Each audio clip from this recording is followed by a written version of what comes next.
like these networks that we describe of care and support and love already exist within debate, but it's a question of us promoting an ethic of love as our orientation towards being able to have productive debates for people, have debates where people are able to engage, girls of color are able to engage without constantly being policed. Yeah. For sure. So I guess on the love thing specifically, if like you talk about how like being how there were some parts of debate that you did enjoy, but some parts weren't. I guess what were the parts of debate that were worth it? Things like Well, it's Like, different is it answers just like for that side. all debate is bad and only the people are good, or like I mean, It's it's complex. complex, and so the reason we wrote our app is because the reason that we ended up like staying in debate, the people who supported us through debate, supported us by caring about us, by loving us, and by offering us support in ways that helped us sort of make it for sure? through What a about more the difficult part. people that you thought that you loved in the debate space and they thought that they cared about you, but they ended up turning against you? What then is the value? That didn't happen to us. The For people sure, who, like yeah, for sure. So, But like, what about other people in debate? Because you mentioned that that like to know that you are loved in this space, but like, what about the people who don't feel as if they're loved in this space or so no that's longer the loved? point of AF, right? Is that we endorse an ethic of love as something that should be adopted by girls of color within debate to like assist each other, to help each other through, and to be able to like to give Okay, us a reason to get out of bed in the morning. it sure. doesn't have to be reciprocated. Yeah. Sure. Last question. How does this collective movement of love, like, what kind of response does it lead to? Like, what is the spillover claim on that? So it's not so much like a.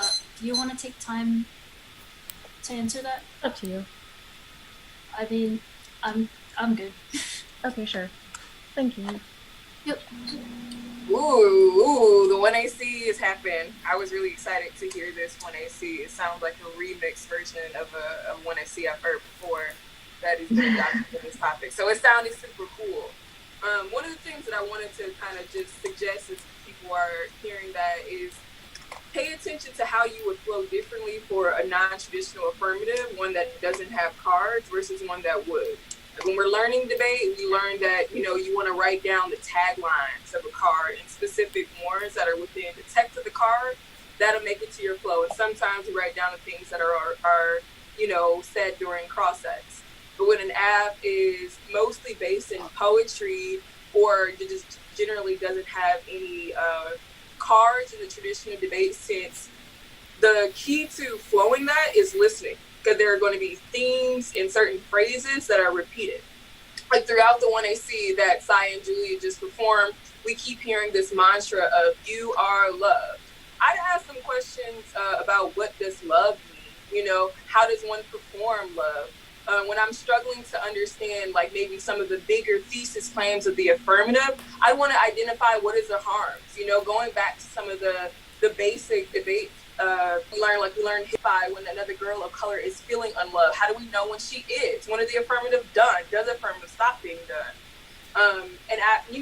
Some of the answers that we got in cross sects are really interesting and important, I think, for the rest of the debate. For example, there was one of the last things that I heard from the affirmative was that the ethic of love does not need to be reciprocated. I definitely would want to know what that then looks like for us to adopt, for girls of color to adopt, if that's not reciprocated. What does sisterhood look like in a world where love can be one-sided or can just be provided from one party? I'd have questions about what does that look like in terms of solvency to help guide the discussion a little bit further. Is it negative rating? Because I can keep going, but if you guys are ready, all right. Awesome. Yeah, let me just set out the 1NC really quickly. It's sent. The order is one off and then case. I'm gonna make this so I can see the actual page. Okay. Let's see, make sure this works. All right. Brooke, will you let me know when everyone is ready? Because I can only see your face right now. Or you can do it too. Already? Or you know what? I can just wait. I can just wait to shrink my screen until everyone's good. Kiki, if you would turn off your, if you would mute yourself for. Oh. Okay, awesome. I need water first. Oh lord. All right. The 1AC carves out a pseudo-radical politics that capitalism thrives on. Simulating agency allows people to believe there's an outside to the system that provides capitalism a safety valve that obviates its fundamental contradiction between its technologies of production and its alienating, destructive effects on the psyche. This is Bloodhorn. In 7, establishing patterns of self-construction, a fundamental problem. The attempt to constitute on the basis of consumption as self-distinct from the market is a contradiction. Late modern consumption are exclusive and environmentally destructive. Slow down a little.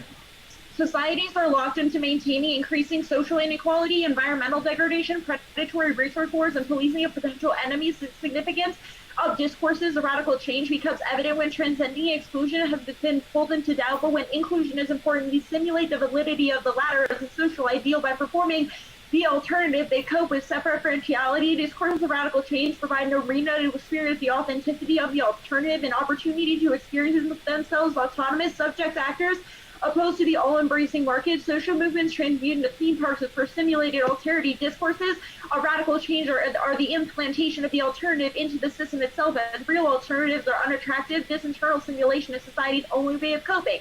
Capitalism causes war, violence, environmental destruction, and extinction. Robinson. 14.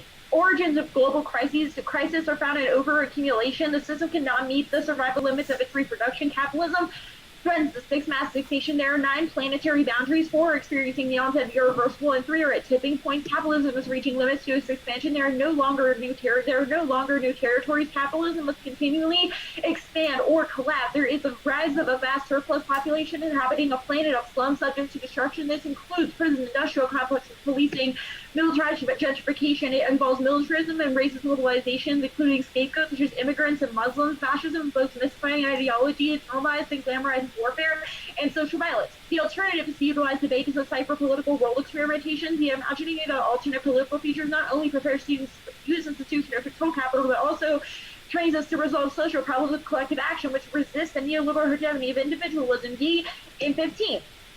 To escape modernity requires political role experimentations. Each experiment makes a difference. Effects prepares to participate with others in activities that counteract neoliberal ideological forces. Capitalism writ large sets too large a target. The point is not to wait for a revolution that overthrows the whole system. Community is more endangered than ever. Capitalist acceleration minorities the world. Reversing this neoliberal tendency is the work of our time, and amplification of day-to-day activities. Small choices lead to entrenched behaviors. Politics are made by micro-political choices. There is an urgent call to re-engage the state as activism. Capital requires state interventions. Refusal to participate sees hegemony to neoliberal markets. The scale of changes we face have required state intervention as much as community politics. Neoliberalism seeks to produce a nation of individuals. To neglect duties. Community forming would build alliances that have potential to enact politics to defeat neoliberalism, curtail climate change, reduce inequality. In the short term, we need the institutions of the state as safeguards against the divisive individuality, and neoliberalism would have us believe it is through repeated practice of imagining alternative futures that we strengthen our capacity of performing productive politics in the present case. We should not have to say the app is bad. First, they set the debate for traditional norms such as permutations, any rhetoric of burden of proof or burden of rejoinder, anything about what the role of the negative is, and anything they say about mutual exclusivity. Second is the burden of proof. Burden of proof is a bad model of debate because A, it's anti-black. Black people are constantly put in a position in the world where they have to constantly prove themselves, and this model of debate re-entrenches that idea. It also criminalizes racialized individuals, justifying stop and frisk and reinforcing guilty until proven innocent mentality of white people. Third, the moralism. C, it justifies racism, good art to perpetuate white supremacy, even if they don't happen. It creates a structure to incentivize things like that. Being said, D, it justifies forced production, which is bad. Having to argue against the self creates an irreversible battle fatigue, especially for women of color, which makes the app either non-solvent or net worse than the status quo. They don't have a reason why the ballot is key, which means you can vote negative even if you think the app is a good idea. Either A, they want the ballot to represent a political orientation or praxis, which replicates a means for recognition that turns the app because it proves competitive incentives shape the process of looking at yourself, or B, the ballot should go to the negative because there's only a risk to be bad for others, which means we only need to win a very small risk of an invasive kill collective action. Draper and Shiro 19. Firms introduce transparency tools to respond to critique in the context of self-regulation. These transparency initiatives become an obfuscation, exemplifies the political expediency of transparency for companies looking to expand surveillance practices, placation in a form of concession to user control that does little to shift the power balance between collectors and subjects, though institutionalized openness is a sense that one has been granted access to the concealed system. They discourage insight that considers how these data circulate as part of the broader systems that give the meaning, the consequence. Individuals will consider engaging with the placations, high-consuming, confusing, and ultimately futile. It turns individual concerns about surveillance inward, leading toward confusion and indecision. Depoliticized frustrations that could encourage collective action. Lord considered it crucial to understand the way the systems work. One of the puzzles is the rhetorical strategies. Atomized groups. Researchers are merely providing information about data privacy, deepen rather than counter feelings of resignation. Resignation can obscure signals that allow people signals that people care. Can obscure signals that people care. Allows to go uncontested arguments that people are willingly and knowingly consenting. The app locates a beta society of change without recognizing the cool optimism that creates. Verlon. And 7, subjects who have X endure the loss of their object, even though its presence threatens their well-being because the content of its attachment provides something. Optimism is conditioned to maintaining an attachment to the problematic object. This fear of loss of esteem of optimism as such is unstated and only experienced in a sudden incapacity to manage startling situations. Some scenes of optimism are cooler than others. The very animating potency of an object contributes to the attrition of the very thriving that is supposed to be made possible in the work of attachment in the first place. Projected possibility creates a fake present moment of intersubjectivity. Apostrophe therefore appears to be reaching, but is actually turning back, animating the desire to make something happen. The 2 is really 1. Apostrophe is an impossible. Discursive strategies of liberation, which demand forms of overcoming, discursive strategies of liberation demand forms of overcoming, which ignores the question of ability, producing resentment and psychic violence is predicated off of using labor. Sievers and 6. The body is judged by the ability not only to surmount disability, but translate the effects into benefits. It is as if the body is irrelevant to the subject's political life. The physical condition of the body is not a factor in repression, only the inability of the mind to resist subjugation. Physicality is the part of the reality of the disabled body. The tendency to refer physical states to mental one represents impairment is a product of mental weakness. There may be no more damning political gesture behind the idea that disability may be cured by acts of will or acts of will or imagination is a model of political rationality that oppresses people with mental disabilities to locate the social environment rather than in the person. Return to Chuhan its conclusions. One fails to throw off one's physical disability because of mental defect implies a caste system that ranks people with mental disabilities. Affective communication is fundamentally tied to a subject's corporeal existence, where the body acts as a medium of one's acting, which is an assumption of ability. For folks with cognitive disabilities, the body can rigidify and stand in resistance to one's political engagement. The impact is the demonization of disabled bodies. Slavi in 12. The basic sense of ability and agency intimately tied to an agent corporeal existence. Affective changes occurring in depressive illness seems to create this dimension of corporeal agentive self-feeling. When I feel fundamentally unable to connect to other people, will seem awkward, alien, probably even hostile and dangerous. Profound disconnectedness from others might turn me to feelings of solitude or loneliness. Others with whom one can make contact or be together, the link between the sense of ability and the feelings of how one has one's own body. The body ceases to be experienced potential engagement with the world. Taken for granted relatedness to the world is altered completely as within a context of seamless activity for routinely encounter possibilities. This might give rise to feelings of self-alienation. They have defined women in debate as needing love and receiving it without considering the experience of those aren't women at all. I will never be able to engage in your kind of debate, which turns the app. I'm not your sister, one of your girlfriends. I'm not a girl. I will not ever be loved under your interpretation of the app.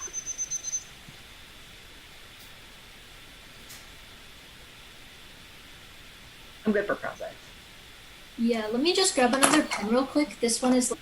The last analytic is new. I can send it in the... No, it's fine. You email? got it. Okay.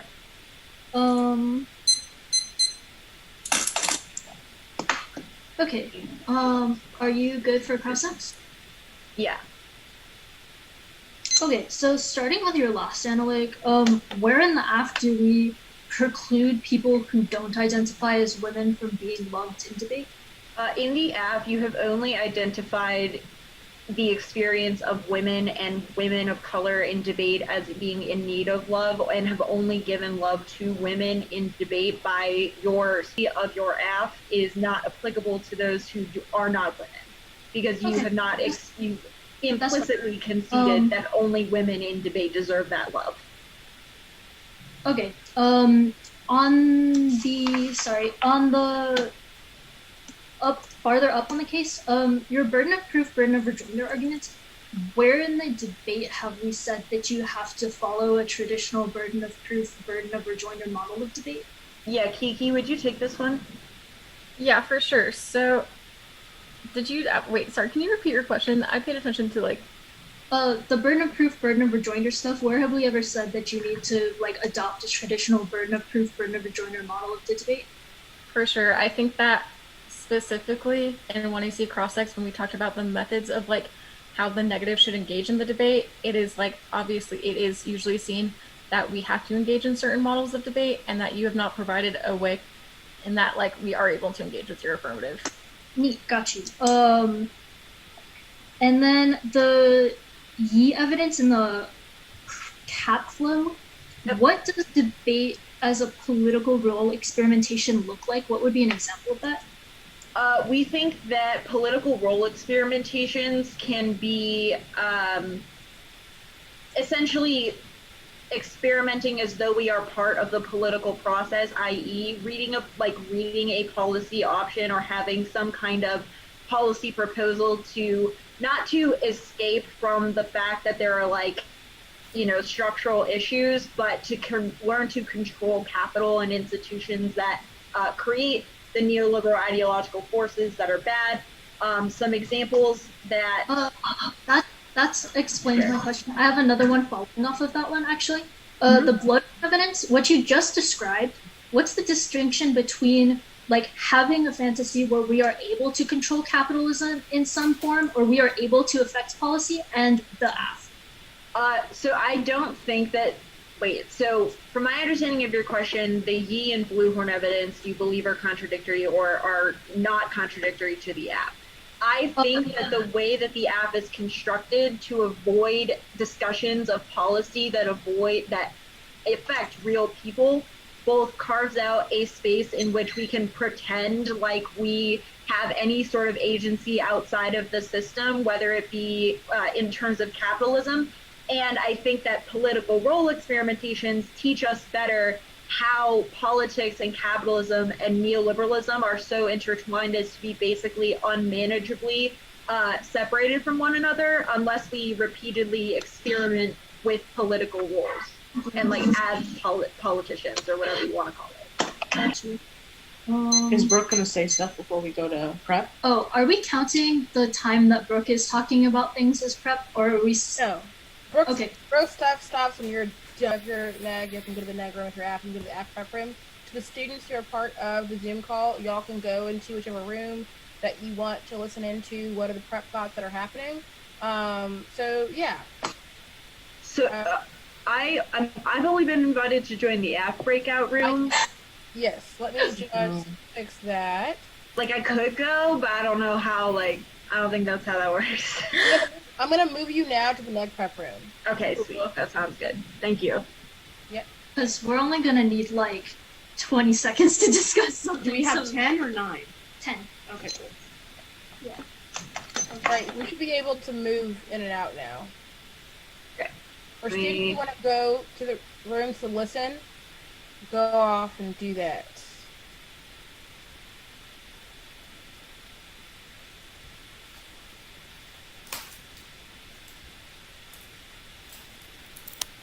So, Brooke, this is where you can do your thing for a little bit.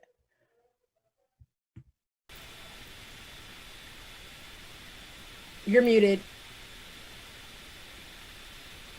Without the students? Yeah, just talking to the folks, processing through until they come back. Yeah. I mean, when NC was a big ethos moment for the negative, where we hear, you know what, I'm not your sister, I'm not your girlfriend, I'm not any of those little effeminate terminologies that you wanted to use. I don't fit into that world. And one of the things that was really surprising to me was that Saya nor Julia did indictively say, "You're not of color." You know, and you know, I'd have a ton of questions about why you thought you should be invited into an ethic of love that was distinctly crafted for and by women of color. And I would also, you know, begrudge them to ask the question of, you know, if trans women are included within this discussion, and I imagine that, because I'm not sure that the 1AC is exclusive of people who are socialized or identify as women but are traditionally marked in other places. I'd have a lot of questions about why a white person who exists on the fringes of gender would then invite themselves to then speak out against this ethic of love, and what about the 1AC is markedly against inclusion. I think it would take a lot of work from the negative, and I would have definitely enjoyed seeing more discussion and cross-sex about what exactly was the impetus for this argument.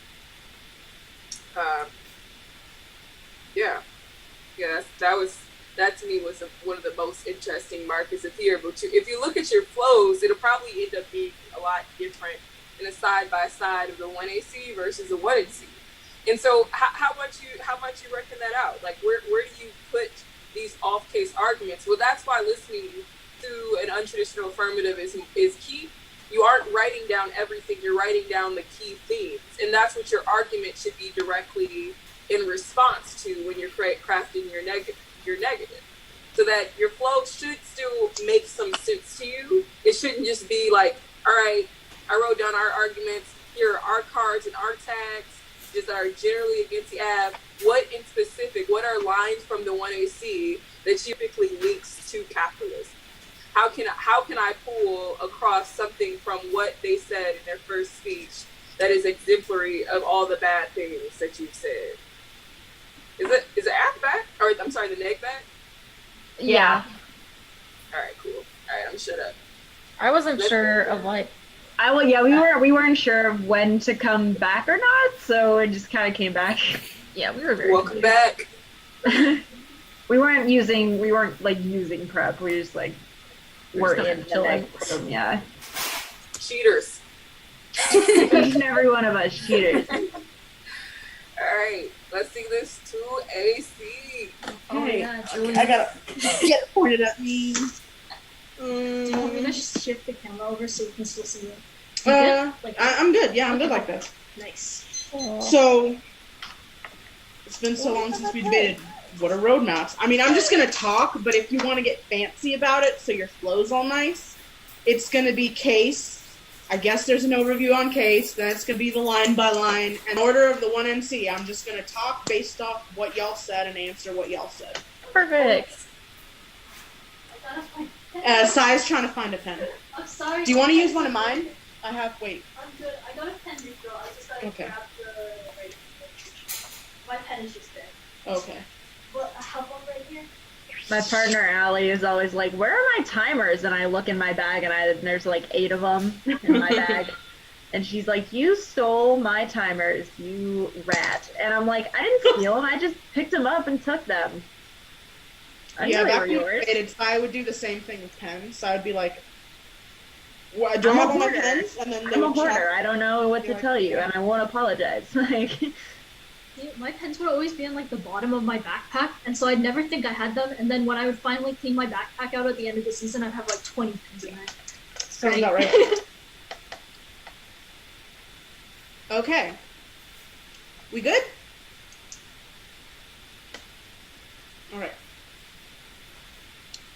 The 1AC is an unconditional manifestation of love that tells women and girls of color that they deserve to be here regardless of what debate asks them to produce. The next arguments establish a limit on our imagination and make it so we can't conceive of alternative strategies. An ethic of love, with a focus on an abolitionist model of education, prioritizes the needs of those students and the conversations that have educational value for them. The apps education comes prior to all of their impacts because it implicates the way we relate to debaters and the content of debate. On the line by line. You don't have to say the app is bad. You could contest the ability to solve, the harms of the app, or any number of Ks or counter methodologies. Deliberating over competing strategies is a form of respect, especially for women and girls of color with different backgrounds and methodologies. It helps us understand things from new perspectives and means we leave rounds more informed and appreciative of the work put into research. We could have had a conversation about what to run before this. We haven't forced y'all to read anything. Do not blame us for the fact that you chose to engage in this debate in a form that is inherently violent to the way this activity is structured. And don't blame us for messed up shit that happens in other rounds. Anything people do in this activity has nothing to do with what arguments we read. Don't even debate anymore. People will be violent regardless of what we do. The form of debate our app operates under demands less proof of lived experience than normative debate. Arguing that our app is a good idea is not the same as having to justify our existence and performance or start from the assumption that our app is invalid. Having the burden of rejoinder doesn't force you to make messed up arguments. You don't have to say extinction good versus war or argue against yourself. We don't care about the ballot, and we think it is extremely messed up what the neg does. You star this argument on your flow. The education in this round is all that matters. If it's good and you think that's a reason we deserve a ballot, cool. Focusing on the ballot recreates the solipsistic nature of debate that is never concerned with the emotional impact arguments have on the debaters. This is what turns their battle fatigue argument. Any characterization of us trying to create change with the love incites change is violent. We are constantly put in a double bind. Either we are blamed for not being able to create change in problems that were never our burden to solve, or we're not productive and the things we have to say are deemed unimportant or ignored. On their cards, Draper and Turco Flow app, we are not a facade of transparency. This is talking about media conglomerates trying to hush up security concerns. Unlike normative debate apps, the emotions we share with women and girls of color are not just data. The connections we advocate for are the opposite of the atomization their card describes, which means only our form of education can access collective action. Vermont Flow's act, making people put their hope and productivity into normative debate in the state only for them to find out that it doesn't work, is what causes people psychological violence and is the reason they stop investing in the future. Siebers is a violent mischaracterization. The app is not telling girls of color to overcome their pain. It is about loving others as a way to cope with the pain. This is offensive. The anxiety and depression Sai and I have are not going away because we love each other. It makes it easier for us to get out of bed in the mornings. This is the message of the affirmative. Slabby is the argument above. Our method of education is important for people with cognitive disabilities, especially those who experience depression. Validating their feelings and letting them know they have support, even if they cannot reciprocate it, is the purpose of the affirmative and creates avenues for those people to engage in alternate modes of participation in debate and the world based on our experiences in debate. Max. We can only speak to girls and women of colors in this space. We do not exclude people who are not women from needing love. Our app is just talking about women and girls because that was our debate experience. There are some people who may not identify as women but would still have access to sisterhood, which include people who are gender fluid or are non-binary women, but anything outside of that was outside of the realm of our debate experience. On to the critique. The fact that the 1ANC evidence isn't written by women of color and doesn't even mention the ways racialized gender interact with capitalism is a reason you will prefer the permutation and ultimately why anything Cat does in their arguments fail. This is why we don't trust these movements in the first place. They always defer our struggles and push us to the margins. This is exactly what happened on Occupy Wall Street with black women getting sexually abused and no one giving a shit because it didn't line up with the focus of the race and class revolution. Their analysis always fails to include sexual violence against women and girls of color because it is always predicated on rationality and calculation. Irrational violence that is gratuitous has been continuously inflicted on women of color. An example is the rape of black and indigenous women by police. There is no economic gain through that violence. no calculation to benefit rich folk is an act against them because of the color of their skin, not just because of the commodification of their gender. The impact of the K is driven by fear based in white futurity. First, overaccumulation isn't the root cause of environmental disaster. Settler colonialism and imperialism is. For example, overharvesting of white sage is driven by settler adoption fantasies rather than materialist gain, driving it to near extinction.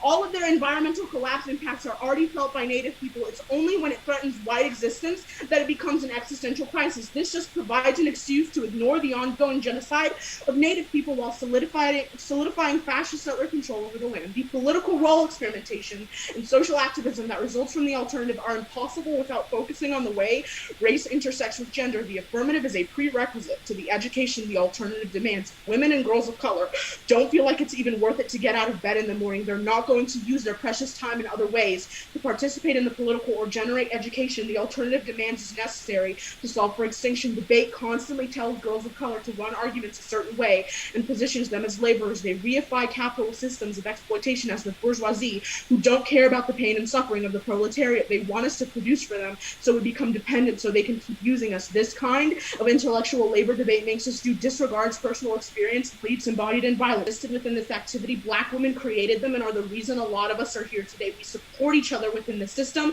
An ethic of love is a prior question to engaging in any sort of collective action. I'm going to go ahead and preempt a lot of the links they're going to read in the 2NC that do not apply to the affirmative or are mischaracterizations of what we do. We don't tell women and girls of color that we will love them and it's going to make them capable of going out and doing great things. What they choose to do with the love is not up to us. Love is necessary for them to navigate the space for themselves. Your links need to be specific to the debate space and what we've done to trigger them. All of the stuff y'all are about to blame us for in the block have nothing to do with reading the app. It's just a description of normative debate. We don't encourage people to labor for debate or for systems of capitalism writ large. All of y'all's arguments on case about why political engagement is good and how debate can be a space for imagining political futures only recreate violence girls and women of color face on a daily basis. Yee is speaking from a place of privilege as a white settler. She actively uses her business platforms to encourage performative environmental sustainability projects that lump settlers and Maui together as groups that need to work together to undo Howley destruction. A perfect example of why a solely anti-neolithic focus coalesces the power of white settlers and justifies their continued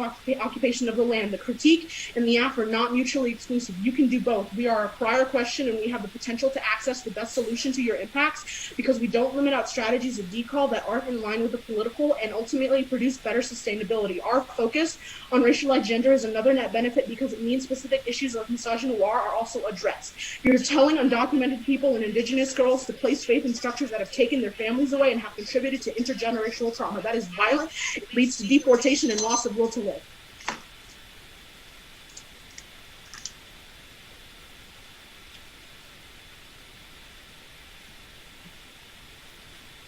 Can you go for cross-sex? Yeah. Cool. What is love? Cool. So Like, love what is does it something look that's like? really, what does it look like? So the Yeah. thing about love is that it's difficult to even articulate in words. And for every single person, it's very different, right? So the love I show towards women and girls of color in debate and the love Saya shows to women and girls of color in debate is different. It looks different, it acts differently, but at the end of the day, it's still unconditional, right? And I think for someone who hasn't had our experiences to fully understand what our vision of love looks like is difficult, but when it is expressed, it's still understood that it's there for care and support. How are people supposed to understand that you love them?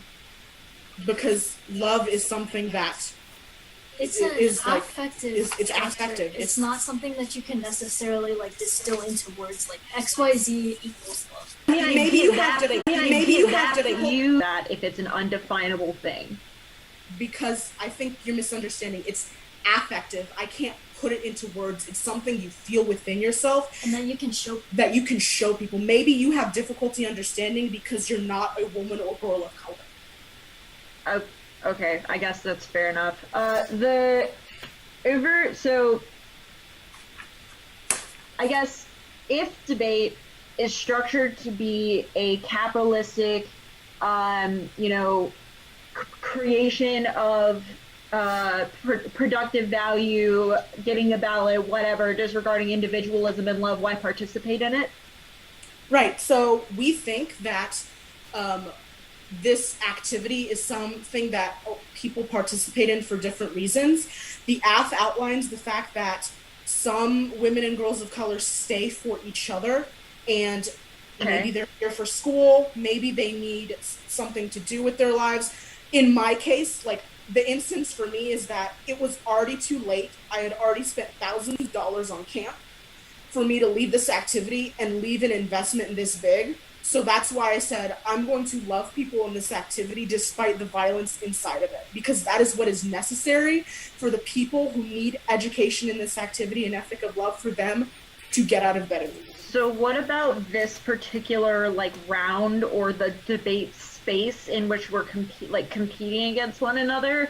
Why is that the place where you show love for people, or for women and girls of color? Oh my God, because I think it's so important for people like Kiara, Brooke, Jasmine, and these other women and girls that I see, for them to understand and know that this is a demo debate. This is about education. I mean, okay, sure. We want to educate people. Gotcha. There might be one card. I don't know for sure if I'm gonna read it, but I'll send it anyway. You're sending out the 2NC?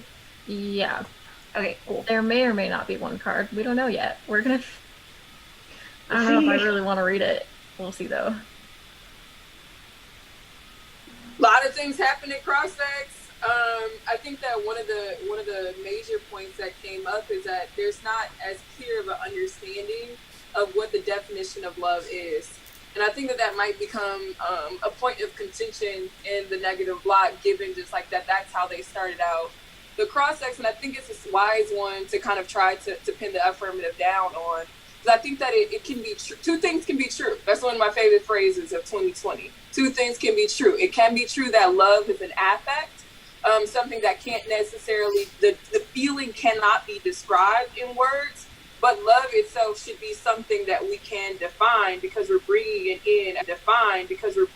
in as like our solvency that is able to move and be fluid. And it seems like a part of it has to be undefinable, the affectual feeling of it. But it seems as if we should have some kind of tenets that make love love, so that we can know when something is not love. Because if I perform the love that I have for you in a way that is violent, is it really love? It begs the question of, how does the affirmative get to this helping girls and women of color get out of bed in the morning with this feeling of love, if we don't have these definable tenets that make it so that we discussion about what that looks like in the model of the affirmative, as well as it just like what the 1AC itself does. So they're two different things. The content, the 1AC that we saw, as well as the model of debate that they're forwarding. Cool. I'm good when everyone else is. It'll be the case.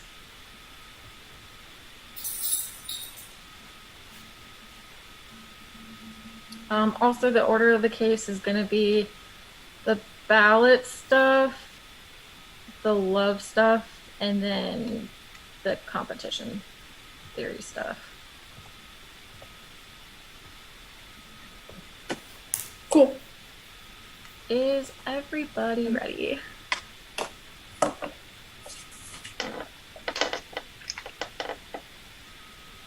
Mm-hmm.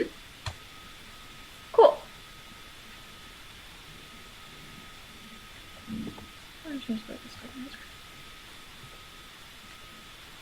You can vote negative on presumption. If there is a chance of the affirmative that it's inaccessible or creates worse conditions for those who are different, then that should be a reason you vote negative. They present a model of what is seen as sufficient versus successful versus one that is not. This is bad because it inevitably is inaccessible to folks who can't perform like the AF does, or they use the guise of recognition politics. Recognition politics is bad for three reasons. One, it creates a commodity of exchange. Two, puts a value on individual performance. And three, it turns the AF proving competition is the only incentive that the AF has to rate their model. Yeah. Onto Tarot. They have claimed they're making things transparent by creating interpretive meanings through poetry, but this is a facade of transparency because the app is opaque, i.e. Slow down a little bit. What? Slow down a little. i.e. the level of opaque is because they're speaking at the level of incoherency, which is bad because it's individualistic. The lens of which coherency is necessarily prior in order to get at the level of interrogation that the aff is going for. The aff is buying into is buying into affect. This specifically is the moment showing even more so that one, it's not transparent, and two, is individualistic, and their particular introduction of affect can never allow for collective action. The aff wasn't built to give practical or material ways of action, believing that what the 1AC believes is not accessible to everyone. They talk about the ways in which debate let them out, but they fail to recognize that not everyone can do as the 1AC did, seeing, knowing, controlling. They don't materially change the ways in which the government operates. They think that they have made structures more transparent or visible, but they have not. This is a facade, no material action, tool, or resource to stop the PRISM claims. Their ideas of movement are bad because they've not affirmed a material form. The ability they have to use these examples as proof for how they divide out collective action and proves this isn't a collective movement, but taking that theory and using value is order for debate argument, i.e. individualism. On to Siebers. The aff has theorized a form of overcoming a material structure just by writing it into existence. In order to create change, there needs to be a distinction between discursive and material structures. They are locked into a form of discursive structures because while they state what should be changed, they have not provided a way to change that ability to promote more violence. They have lacked accountability. The folks that do this descriptive strategy locks in a particular form of who can do this model and who cannot. The ways that they do this app is not actually them doing it. Them overcoming is assuming what's effective. There are two impacts here. The first is transparency, and the second is gatekeeping. Just by engaging in these strategies, they have not been able to challenge this, and the folks most impacted by policing. This lux is who is able to write an invoking of who can do the app. Their ability to use this kind of overcoming statement is something that is inaccessible to certain folks, i.e. who have properly done the app, being negatively effective by ever being able to change and to engage as much as the app has done, which doesn't change the structures. And yeah.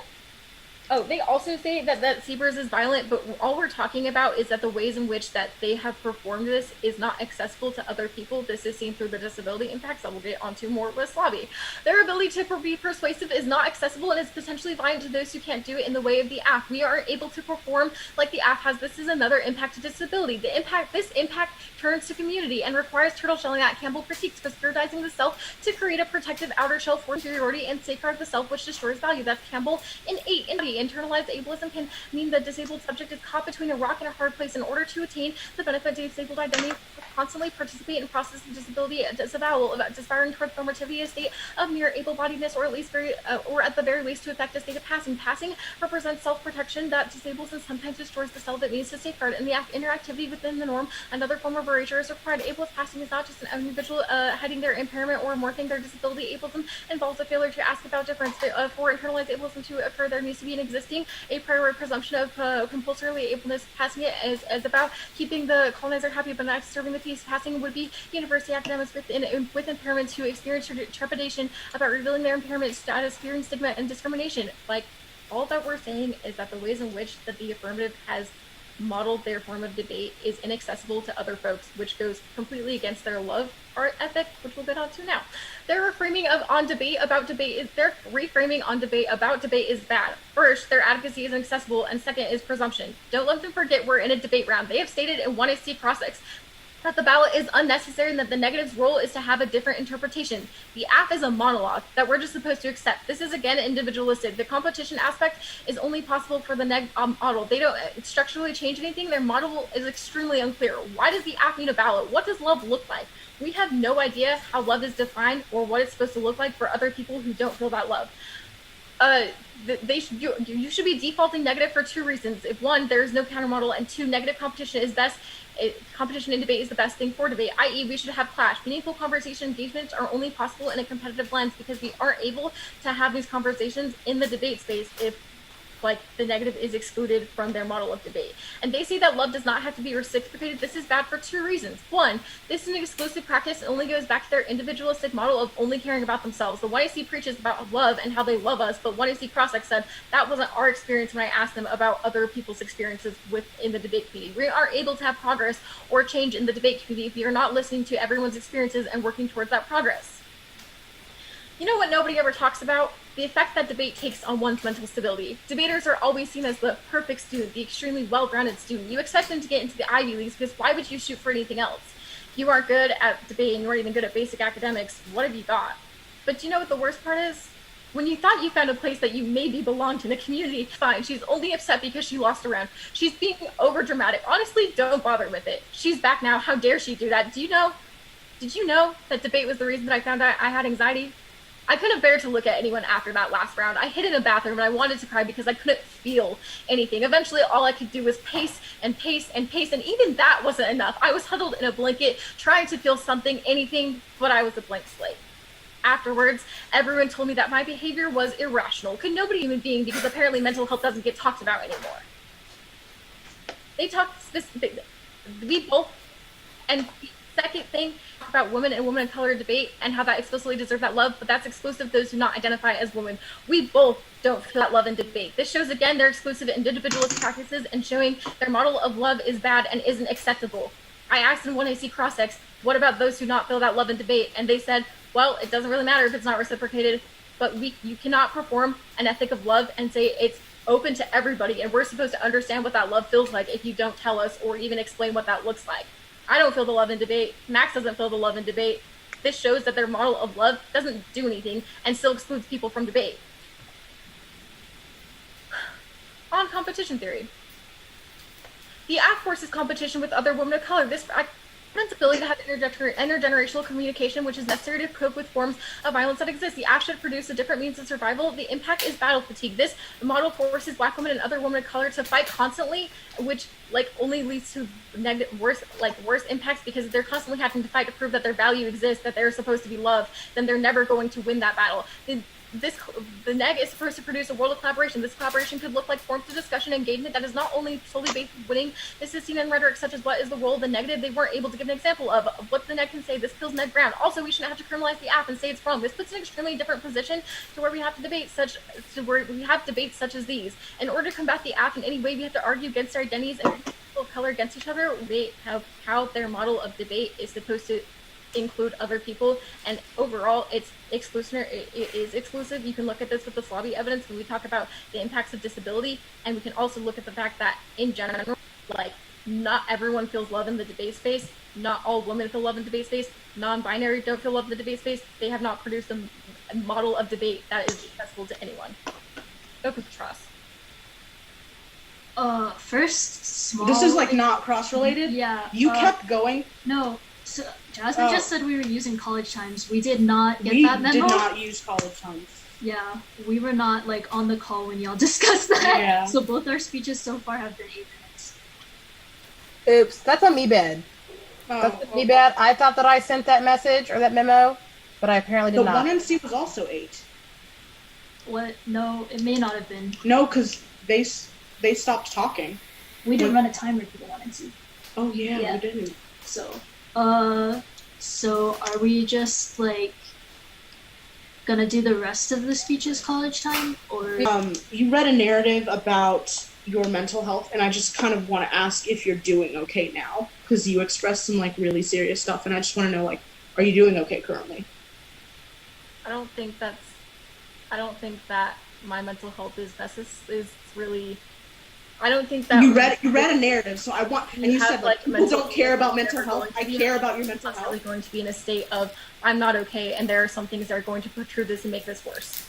And we think that by not talking about these conversations in debate space and only protruding a method of love, and that talking about specifically that your experience doesn't matter in the debate space only makes it worse and only allows for people to experience worse mental health problems because of debate. Okay, but I want to know separate from debate or anything, right now, I'm asking, how is your mental health? Can you give me a definitive answer? Are you comfortable telling me any of this? I don't think there is a definitive answer, because one day, one moment I'll be super fine, the next moment I want to die. So I don't think that's necessary or relevant to the debate space, because defining one's mental health is not really ever going to be a static answer. So, your Campbell 8 evidence, can you just explain what this evidence is sort of about? Yeah, sure. We think that, the ways in which that the affirmative has produced a community is inaccessible to other folks. This is seen in the Cabell evidence, because we talk about how, this is inaccessible for, folks with disabilities, and also, in general, it's not able, it's just inaccessible. So what about our model specifically is inaccessible? people would do. So we think that there are a few different things. ASA point, the method in which the 1AC was given isn't accessible because not everyone has that affect that y'all talk about. Not everyone is able to perform in the same ways. Wait, So so what- clarification on that. Do you mean that not everybody would be able to give a speech like our 1AC, or not everybody would be able to, like, listen to our 1AC? I think there are a couple different answers to that. I think that, Well, like, so- in general, like, the specific way that the 1AC was given is inaccessible to other folks in debate. Why? Sure, because, like, again, their usage of affects and also, like, the ways in which you perform the 1AC. Like, not everyone is able to be quote-unquote persuasive like that or able to have that presence. My question is, like, why is affect inaccessible? Is it that other people can't, like, listen and, like, understand what we're saying, or is it that other people wouldn't be able to, like, produce that affect themselves? I think it's a production of affect and, like, the ways in which y'all have performed it. Not everyone is able to do performative Okay. debate. Gotcha. Okay. So the 2NC just happened. A lot of things that I didn't expect. I don't know about some of the folks who are watching on this debate, but tons of things that I didn't expect. I think that it would have maybe behooved the negative to push more on this question of love. You know, if there's this feeling that there is these exclusionary tactics, then I guess that would beg the question of, is the affirmative performing love in the way that they're suggesting? But I also, as the affirmative, would have a lot of questions about why are we centering the white people or the people who are perceivably white on this conversation. I have a ton of questions about why it is that this debate has become about, well, you're not including me. What about me? You know, what does that mean then in a world in which debate is centered on preserving the people who have always kind of benefited from its participation, which traditionally is perhaps maybe cisgendered heterosexual white men, but then the second, beneficiary of that would then be people who are perceived to be or identify as white femmes and women. I would have a lot of questions about why in a conversation about, women of color in a sisterhood for people who are considered marginalized racially or otherwise, why is it that we are centering these individuals who are necessarily probably the beneficiaries? One of the things that I guess I wanted to leave us off with is that when you're debating against these kinds of affirmatives, you need to be careful about finishing your thoughts. So there was a line from the 2NC that talked about the affirmative doesn't materialize a plan of action, and I would have liked to see a direct connection to some of the things that the affirmative is claiming to do, or that it is necessary for love to do. So if love is something that is supposed to help women and girls of color get out of bed in the morning, if it doesn't materially change any of their circumstances for love to be given from the 1AC, why does that help me get out of bed? You know, I'm already loved by a ton of other women of color. There's a tradition, an ethic of love that has existed, that's been passed down generationally. What about the love from the 1AC provides me something new or special? Because there's a bunch of structural things about the debate communities or this debate round writ large that are not being changed. So I think I would like a discussion to have seen a discussion that interrogated how love would need to change the structural violence of either the debate community or this particular debate round.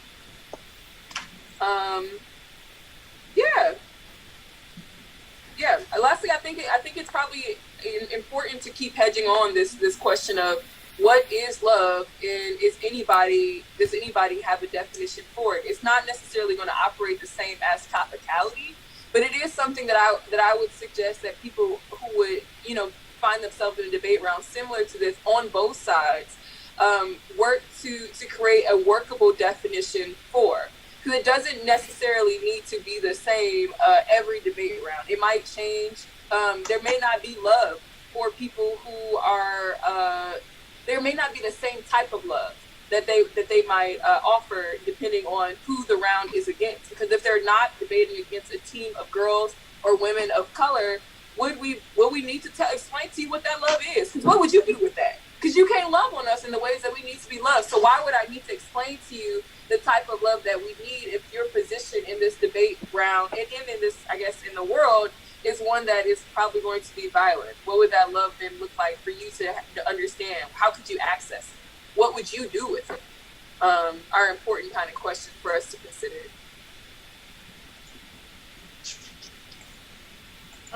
The one in R has one card. I'll send it out, but I'm going to use the restroom first really quickly.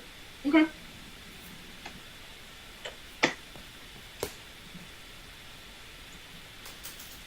Why you ain't pee when I was talking? I wanted to hear what you had to say, Brooke. Valid. She's a ghost writer of the debate, giving some like pseudo NCACs, giving the NR our pseudo champ, y'all. Other Cedar champ. Oh, so many thoughts. We've got commentary. Wait, one for people who are watching, like this YouTube video because we got some haters in the No, chat. you did. I mean, hey, we got some haters on the chat who are trying to dislike because of I'm assuming the content. They can't handle it. Jasmine, do you see the poll? Paw, 1 second. Oh my god. Oh, Do y'all see how big he's gotten? yeah. Baby. Nick is awesome, but I just want the statement to be remained to like the YouTube video, share it. Have your folks, it's not too late for the folks that are in the Zoom, share it. Folks who are debating, share it. But also we'll sit on this mantle of if these are conversations that folks don't. As the light is off, and I believe that means that they can't hear us then. Squid. No, we can hear y'all. No. On the live stream. The live can. I can hear it. No, I can't. Oh gosh. Okay. So I don't know what part cut out, Squid. I don't know when did you end it? They heard most of it. The only portion where it cut out, I turned the light off early, and I was trying to get it to like mute the audio. But they heard like literally everything you said, except for like right after Brooke had pointed out that the light is off. Heard you. But thank you. Stay ready. Stay prepared. But yeah. Like the vid. If you like the puppy, like the video. If you like vid, like the video. And share the video. And we're gonna have so many fun things in the fall, yo. Like countercultural debating. You don't have to be in debate to debate. Like that's gonna be interesting and fun. Spoiler, bringing some non-debate folks to debate. That's gonna be interesting. That's gonna be interesting. Hello, everybody. I'm back. That would be like bringing my stepdad to a debate round. He'd be like, "What in the absolute heck is going on right now?" But like, it would be interesting. Feature the French bulldog. I think he is confused, but also interested. So the order is going to be the cap K. I tried my best to keep everything on the line by line, like going straight down. But some stuff might be out of order. Just flow it straight down if you gotta. Okie dokie. Okay. Did you send out? You said you may read a card. Oh yeah, let me. Okay, Yes, I actually have that. Here you go. I got it. We're good. It is the one card that I might read is sent. This is 6 minutes.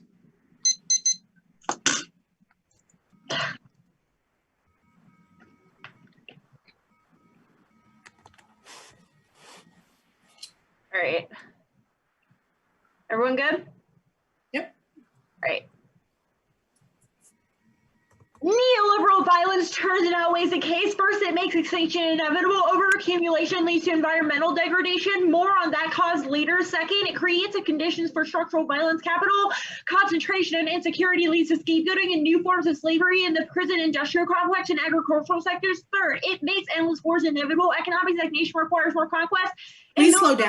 Interventions to allow more accumulation. Extinction should come first because it ends the basis for formation of subjectivity and precludes ontological interventions or love that can improve the living conditions of billions and Black women and girls in the debate community. It turns love, specifically inevitable destruction, throttles Black communities first, creating more depression and anxiety for Black women and girls in and out of debate. That's all Robinson. First, our evidence doesn't have to be written by a Black woman to criticize the method of how the act is presented. Use it in a theoretical it be a competitive format or if it is a good methodology for debate. If education is the second argument they make is the perm, they don't get one. They encourage extreme affectiveness, but the 1ACC says as little as possible so they can permute anything, which makes debates, engagement, and education horrible. They also said they are not trying to change anything nor increase education, centering Kiki's mental health in a debate where it's uncomfortable to disclose his experience. For her, it's anti-love, which turns the app and means that there's no way a permutation is something that they can go for. Second, the alternative and the 1AC are incompatible. Anti-racist politics are committed to the elimination of disparities within a regime of intensifying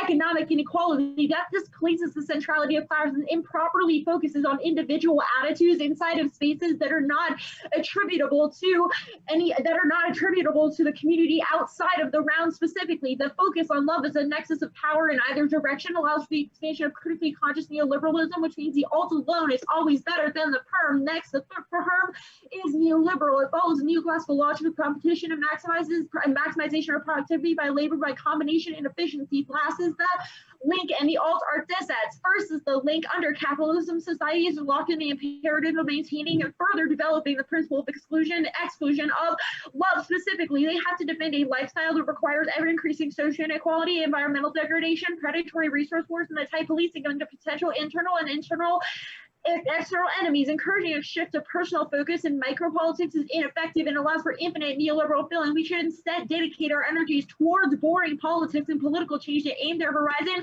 at leveling class inequality. This is especially true of the description of love argument, which does tie into the link. Specifically, their type of individual focus might be good for some women or girls of color in debate, but it kills the ability to organize or love in any meaningful way. That's the Yee evidence. Every idea they perpetuate may be good or radical, but ultimately have been published and sold as ideas as a form of monetization that wheedles in capital control over the books that are sold, who they're sold to, how much money the publishers and authors get. Poetry and open speeches are copied, sold, and monetized. The point of being functionally useless in the context of generating meaningful change. The marginalized push arguments. Class solidarity does not crowd out non-white perspectives. Taylor 16. Whether or not one chooses to be an ally, it doesn't capture the degree to which Black and white workers are inextricably linked. Solidarity is not an option. It is crucial. No socialist current has ever demanded that Black workers put their struggle on the back burner. This rests on the mistaken idea that the working class is white and male gender, immigrant gender, and anti-racism are working class issues. The question of the theory of this debate is whether metaphysical racism or entrenched capitalism are a better driving focus for material and structural improvements. Obviously, both capitalism and racism exist, which is their overlap argument, but racial division is a creation of capitalist accumulation. It's not human nature. We have a better historical read that I will send out. Self-intent. Racism isn't human nature. Racism arose in African slave trade. Ancient slavery was not viewed in racial. You could have white skin and be barbarian and be Black, and civilized encounters between Mediterranean and Africans and not produce racism in the 17th century. The majority of slaves were white. Colonists turned to white servants. They faced the problem of constantly having to recruit. As terms expired, servants could become competitors. Black slaves worked throughout the 1600s. Some were free. The law didn't establish African as a group different. Blacks could serve on juries, own property, and other rights. Black freemen owned white servants. Europeans and Africans labored side by side, exactly the same work. Planters fear multiracial uprising also pushed them towards racial slavery. Martha Card at racial slavery. They say we can't explain specific instances of violence against Black women, even though capitalism may not explain each individual instance of anti-Black violence. It is the stage across which racism is played out. History proves, like the Occupy Wall Street movement, that racism is an outgrowth and constant product of class antagonisms. That's our root cause argument. The reason why Occupy failed was because it was taken over by the ideas of individuals and their communities, as opposed to a solidifying class ability to overcome class struggle. The alternative is to utilize this space for political role experimentations. Debate is a network of scholars and activists capable of meaningfully changing the world, but your ballot sets the agenda, and you should make the demand for egalitarian redistribution a top priority. We should use debate to form genuine communist politics that requires genuine commitment towards solidarity building and policy planning. The affirmative explicitly rejects over love, which means love can never be a prerequisite. The last focus, the argument they make, is sole focus. White supremacy is an institutional tool elites use to suppress class antagonism in white populations. All of that is done well. Okay, now I gotta pee. I'll be right back. Okay.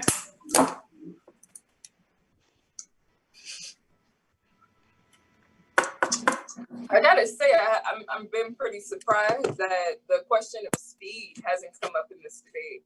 I've noticed a couple of times that Saya and Julia have been like, "Hey, slow down," you know, just for their ability to participate in this debate. So I think that like these are the times where it becomes tactically useful to be able to understand that love may not be able to be shared with people who are outside of the affirmatives, like, I guess, who they're talking about, which is just women and girls of color. You know, maybe it is true that this is something that could exist in a debate round between and amongst girls of color, but like it does beg the question of, is the negative engaging in this ethic of love that the affirmative is talking about, if there's constantly this struggle for the affirmative just to be able to understand the words that the negative is saying, especially when this debate has kind of been come around like the question of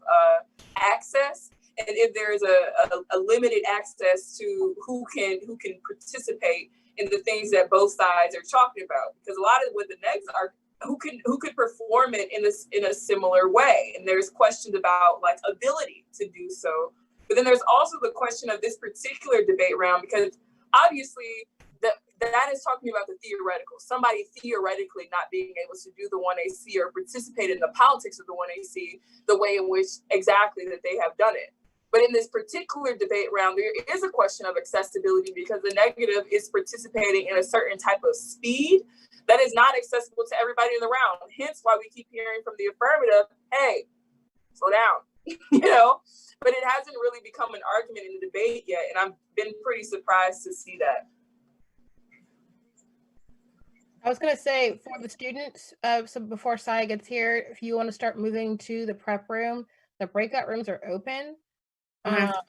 So you can do that and go into, or you can go to the negative room to listen to their prep, up to you. Just like, this is your time to go to a prep room to listen in to what the strategy making process is.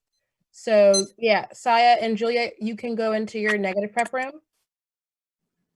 Or half prep room. Half prep room, yeah. Or sorry, half prep room. We're neg now. You know, some would argue that this is not an affirmative, but we don't care about those.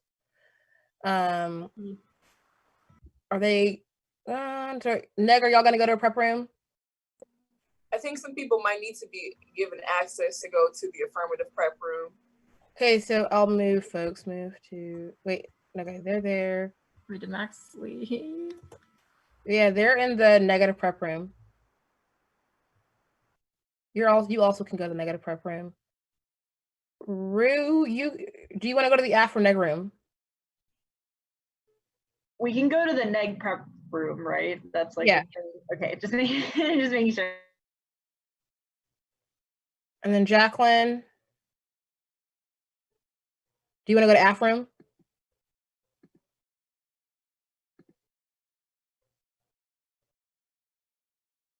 Najara, Af room.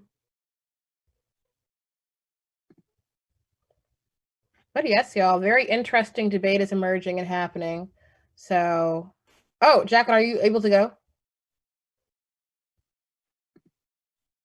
There we go. Nuriel? You're in the Af room. You're able to. Karthik? You're able to go to the Af room if you want to.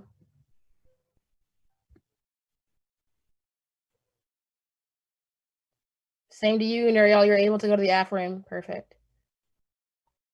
Hey, Brooke.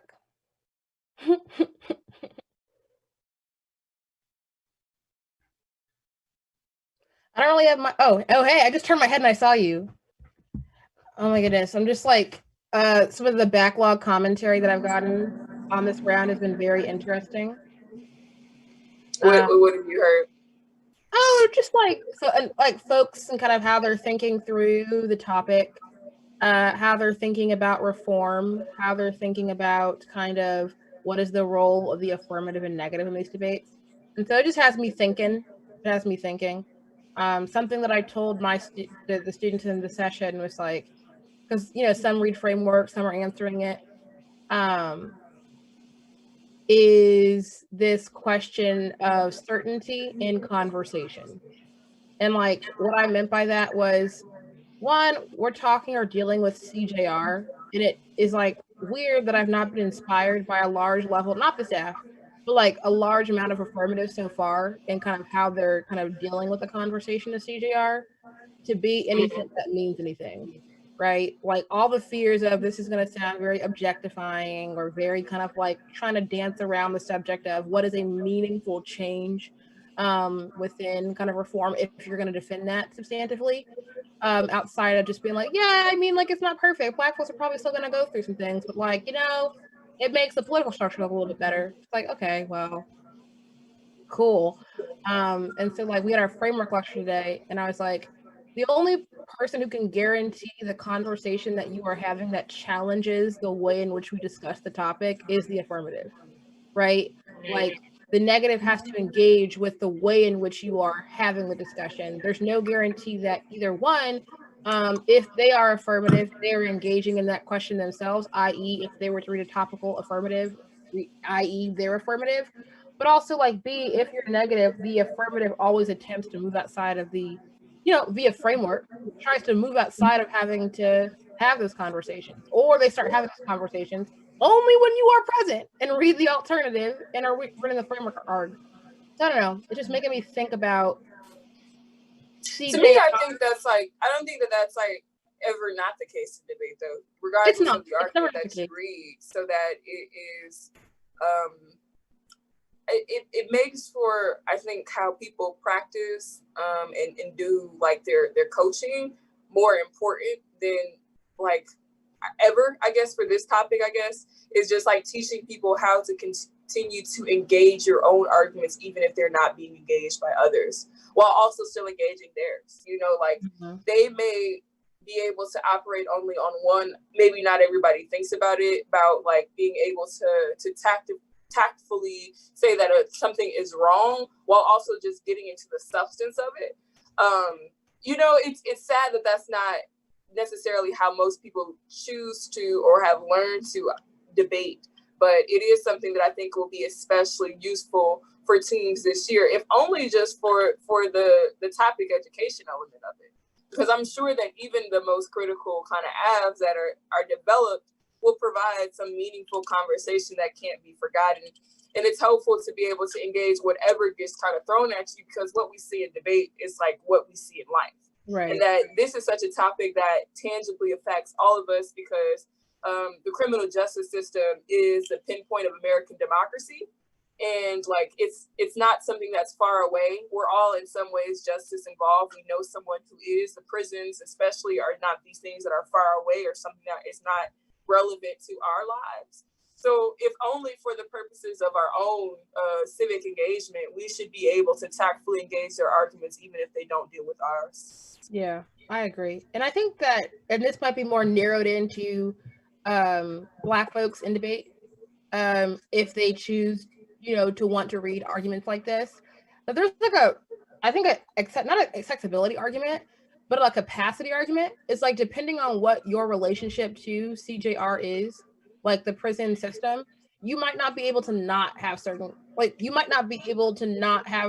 conversations the way that you do because of how it has affected your life, right? Like listening into folks kind of talk about pick an F, any F, the marijuana F, for example, right? And are like, yeah, this leads to some kind of meaningful change or reform. It might not be the best, et cetera, but it's like the way in which the affirmative has chosen to engage the question is through there not being that kind of investment of hope in that kind of political sidestepping question, because it's been just so like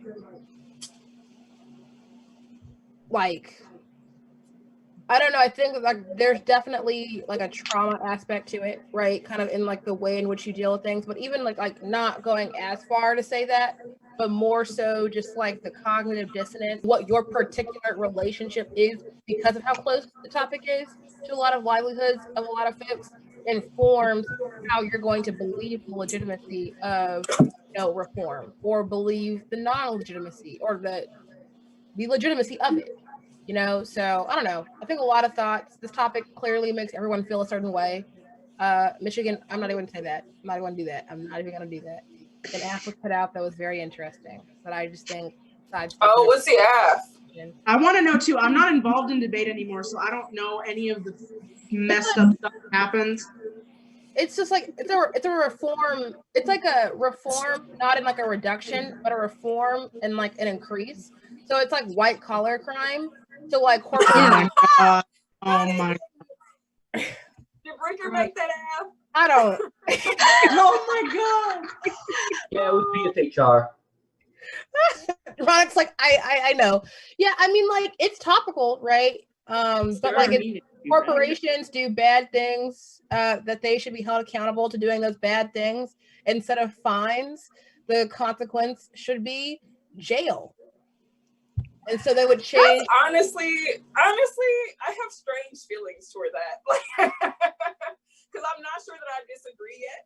But like, because like prisons will still exist, though prisons are bad and prisons should be eliminated because they're, you know, obviously in a direct extension of slavery. But then at the same time, you know, if prisons are going to continue to exist despite the abolitionist stance that I might have, like of dollars who should probably be in prison. If they are not going to be eliminated, like, yeah, I don't know. I don't think that you should be able to just like pay off a fine. I don't know. I have strange feelings about that. I think it's the room. It's the room you're in. The room you're in, I guess, makes like if I'm in a certain room, read the room, right? I'm like, okay, but if I'm in a room and I'm like white collar crime to like my grandparents, they're gonna be like, so prisons though, incarceration, disproportionate effects of arrests. But okay, let's put. Watch it be the diversity person that they hired. The one time they hired the black person, they're gonna be like, you know what, Sandra, you're out of here. You're going down. That one person, they're the one. That's enough about the Michigan blah blah blah. You know, I brought it up. It's like another way. Oh my gosh, we're bash talking. It's not bash. It's literally just it's on open evidence, and folks can have thoughts. Yeah. And white collar crime is going to be an app that's focused on the topic. That's a reform that does not minimize the prison industrial complex, but rather increases in. Okay, it's a reform. It makes a change. Black folks are still incarcerated, though. Can we call it we should call it the salmon-colored shorts crime. Yes. Let me stop. Not the salmon color shorts. We're going to debate this year. I'm gonna mute myself again. Let's go back. Wait, are Kiara I and don't think they're here. Are they here? I don't think they. let me tell them that I can't go in there. Oh wait, Kiara's back. Hey, Kiara. And Do you want us to go back out? No, we're done. We were literally just talking. I'm so confused because I Okay. literally sent a chat that it was like, let us know when they're done prepping. Yeah, It's well, possible you that the can't- chat only goes to me. I don't know. So yeah, no. Once you're in the breakout room, we can't see messages. can you? Oh, lordy, Well, what I'll do It's is 21% you can away. just message Is on. it gonna be What I nice? can do is Yeah. I'll message on Messenger. okay, I'll be right back. Great. That's perfect. Yeah. Saya's gonna be right Messaging back. us on Messenger is fine. They just need to get the charger for the iPad. Oh yeah, that's fine. Oh. I'm just opening Are we going to see the French Security. Bulldogs at any point? What's that? to what? Max, will we see the Frenchies at any point? No, they're up at my dad's house in Reno. I You live by can pull up myself. pictures. I have so many pictures of your Frenchies. I have Wow. so many pictures of them that I can theoretically. Actually, they have an Instagram. I'll Oh my I will shamelessly plug my Instagram into the chat right now. Brooke, Do Vic it. needs. At An Instagram?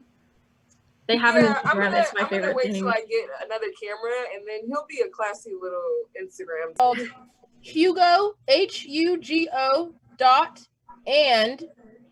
.and.penny like a penny on Instagram. These are two French bulldogies. Oh, They're my favorite. Is it Hugo and Penny? Okay, good. I thought it might be. You good? Yeah. also,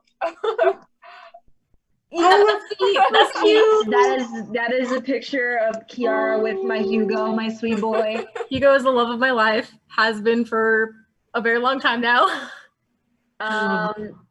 he is a little bit of a terrorist. He's too smart for his own good. Don't let you go near a trash bag. And don't let him near a trash bag. You'll throw your back out trying to get it back from him. Nice. Not like You trash speak from bags, personal experience. like trash bags that have not yet been like opened. He just wants them, and also plastic water bottles. Anyway, 1 AR is supposed to be happening. Sorry. Yes. Order. Oh god, if there even is an order left. There's an order. It's gonna be case and then cap. There's an overview on both floors. And I'll try and go line by line, but to be honest, I'm very tired. This speech is like probably not gonna be my best.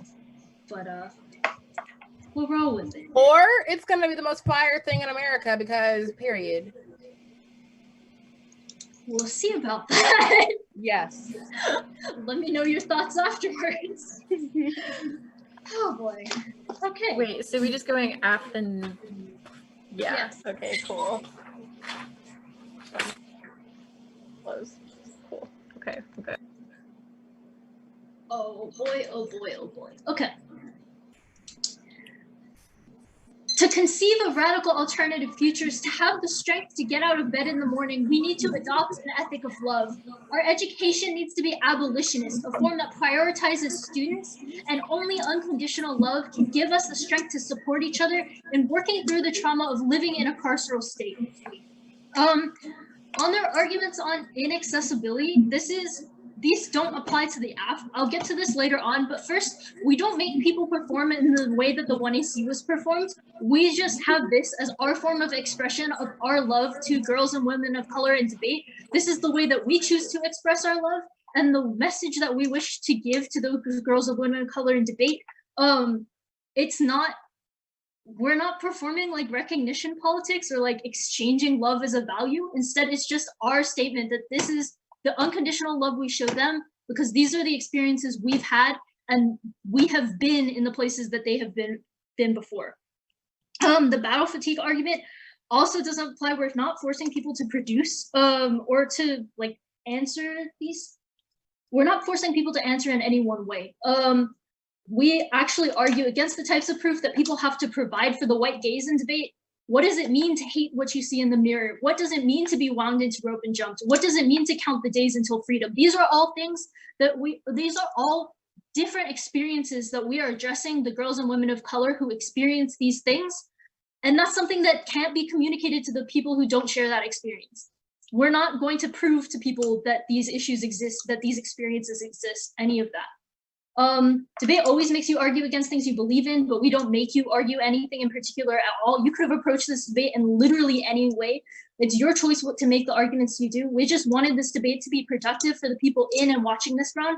And if that means breaking debate a bit, by all means. The ballot arguments I'm going to put here as well. We don't care about the ballot. This is an educational debate. We could literally give less of a shit about the ballot. I don't even know if there is like a metaphorical ballot. Like people can think that we won the debate if they agree with the strategy we've advocated, but you're all are the one trying to assign some value to the ballot. The AF is explicitly anti-productivity as well, so we also don't believe in like producing for a ballot. We believe in producing to fulfill whatever you're going into the debate to get. Towards the end of our career, Julia and I didn't care at all if we won rounds. We just wanted to be there to connect with other girls of color, to share a message, and to tell them we knew what they were going through. We were going through the same thing. Extend our analysis of the Draker and Turkov card. The AF is an internal link to accessing any kind of future collective action, because first, how are we going to change how the government operates? Like, none of us have that kind of power. Girls and women of color in debate, likely not going to have that kind of power ever. Like, there is no collective movement that's going to change the government in the way that the neg is talking about. We're not a facade of transparency. We're just telling people, hey, this is what we experienced in debate. These are our experiences. Let's connect with each other instead of the atomization that their card describes, which is what policy debate does by pitting people against each other and having you just describe a bunch of facts and figures. They say that our form of persuasion is inaccessible. We don't make people recreate our AF. We're just advocating our ethic of love and saying whatever way you choose to approach debate, That's valid. Do whatever you want. Don't let debate punish you and try and cage you in and control you in these different ways. They say that we need to be able to like change from discursive structures to material structures, but how are we going to collapse the foundations of the carceral state from our position? How are we going to do that? We need to be able to support each other and being able to wake up in the morning before we can try and like shake the foundations of capitalism or like break the carceral state in pieces. There are steps to this, and we don't want to have the burden of changing all those material structures. That's the point of the anti-production nature of the app. They say the app is unclear, but our app is to our sisters. There's a basic orientation that we're advocating for debate as girls of color to have an ethic of love as our main orientation. That doesn't have to be reciprocated by other people, but we are offering that unconditionally. They say, how do we have progress if we don't pay attention to others? We're just trying to connect with the other people who are in our experiences, like other people connected to us. We're not going to mandate what white people do. We're not going to mandate what people who don't identify with the sisterhood do. We're just speaking to people who were in our experiences.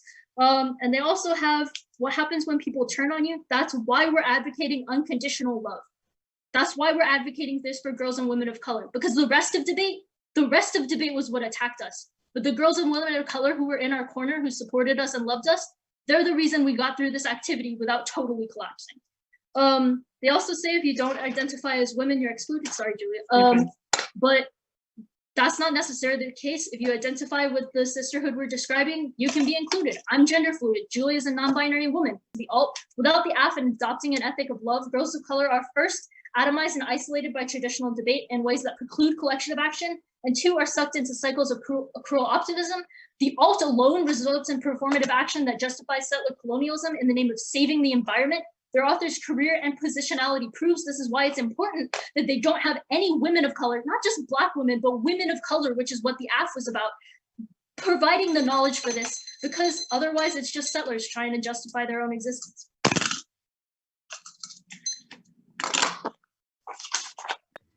So Neg Prep, y'all can Yeah, we go, gonna head and out. then folks can go with you on message. You'll just come back, and then affirmative, if y'all want to go, I can just message you as well, if you want.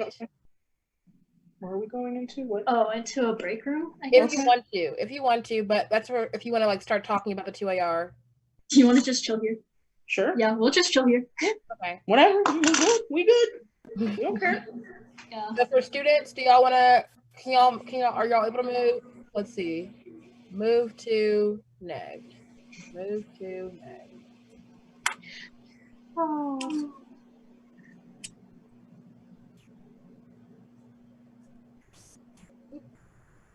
Well, while that's happening,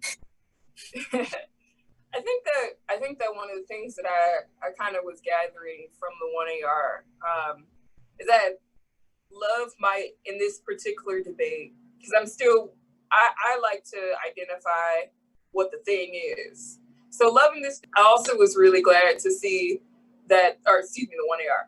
I was also glad to see that the 1AR kind of dealt with one of those arguments that we got from the negative block, or actually it began in the 1 and 2 at the bottom, that ethos moment where it's like, not your sister, not your girlfriend, not nothing to you. I think that one of maybe the more robust of the answers is that, like, we as two, not necessarily, we're not gender binaristic people of color. We identify with the category of women of color as like an indicator of a sisterhood that is fluid, you know? And I think that was an important element. But I just would love to see some clap back of just like, again, the white people used to make it. Why is it that you keep making it out your exclusion, especially in a world where you're just kind of tacking on people of color who possibly may feel excluded, but in a world who are identifying with women of color, despite, having clearly identified themselves as being non-binary or gender neutral. What is your offense? Is it just theoretical? The theoretical idea that somebody might be excluded, and why would that not link to that anti-Black model that you were proving to, like, you know, arguing earlier in the debate about, you know, folks needing to have to prove themselves in a certain particular way that is unfair and puts unmanageable kind of amount of work on certain people who are arguably marginalized in this activity. I would definitely feel like that is something that's happening in the round, especially when we got that moment of just like that narrative in the 2NC about that debater, and where we just hear like, you know, what about me though? But what about me? But what about what's going on in my world? You care about that? And then Jasmine. But like that moment where we get like, hey, you good? We're just like, I'm never good enough. You know, it's just like, okay, well, we didn't care in the first place. But that was just honestly a question of me showing good sports personship. But like, I think that it would be really cool to see why an explanation of the affirmative, why that is still built within your model. That we're not saying fuck other people because we're saying pro these people. You know, in fact, we've exhibited this behavior when we said, like, you know what, forget the debate shit for a minute. It sounds like you need a little hug. What's up? we were able to do that despite you not being the central audience or person who would necessarily be a recipient of the 1AC's method of love. Yeah, really cool stuff I'm seeing develop here. I was not anticipating getting to the cap day with like 45 seconds. I was just watching the time and I was like, it's a good thing I had my overview typed on and I was like, this has the main points. like, even with an extra minute, I was just watching the time like, yeah, I know this feeling. This is a familiar feeling. Yeah. I felt this before, I mean, I'm sure there will be clapbacks in the 2 a.m. Yeah, but whatever. Honestly, I was just like, I'm tired. I'm gonna get through the app. I am tired. I'm gonna talk about what we're here to talk about. That's it. How does it feel to be back in debate for a second? Or okay, so I'm not gonna be back real in. with y'all. It feels very weird. Like, I got to Saya's place and I was like, oh, I'm really tired, and Saya and their mom was like, what's up? And I'm like, I literally have debate PTSD. Like, I woke up at 6 a.m. like, I'm ready for the tournament. Hell yeah, you know, let's do this. And my body was like, no, it's 6 a.m. It's gonna be okay. But my brain was like, every 30 minutes, make sure your alarm is set for 9:30, but you're gonna wake up every 30 minutes thinking about a debate. And I'm like, I guess this is it. Yeah. Yeah. Relatable. It was fun when we were prepping. Oh yeah, like, prep was fun. When we were prepping, we were like, oh, this feels like the good old times, just like reading through, trashing people's evidence and stuff like that. But then when we got here, we were like, How did you remix the app? We went through, and first Julia went through their part and was like, okay, like, because Julia's part was mostly about like debate experiences and like the love part. And Julia was like, okay, I've grown since then. Like, I'm gonna like change a bunch of this stuff. So that was Julia's changes. And then my changes were mostly just like adding stuff that was more specific to this topic and framing the app a little bit more about like carcerality.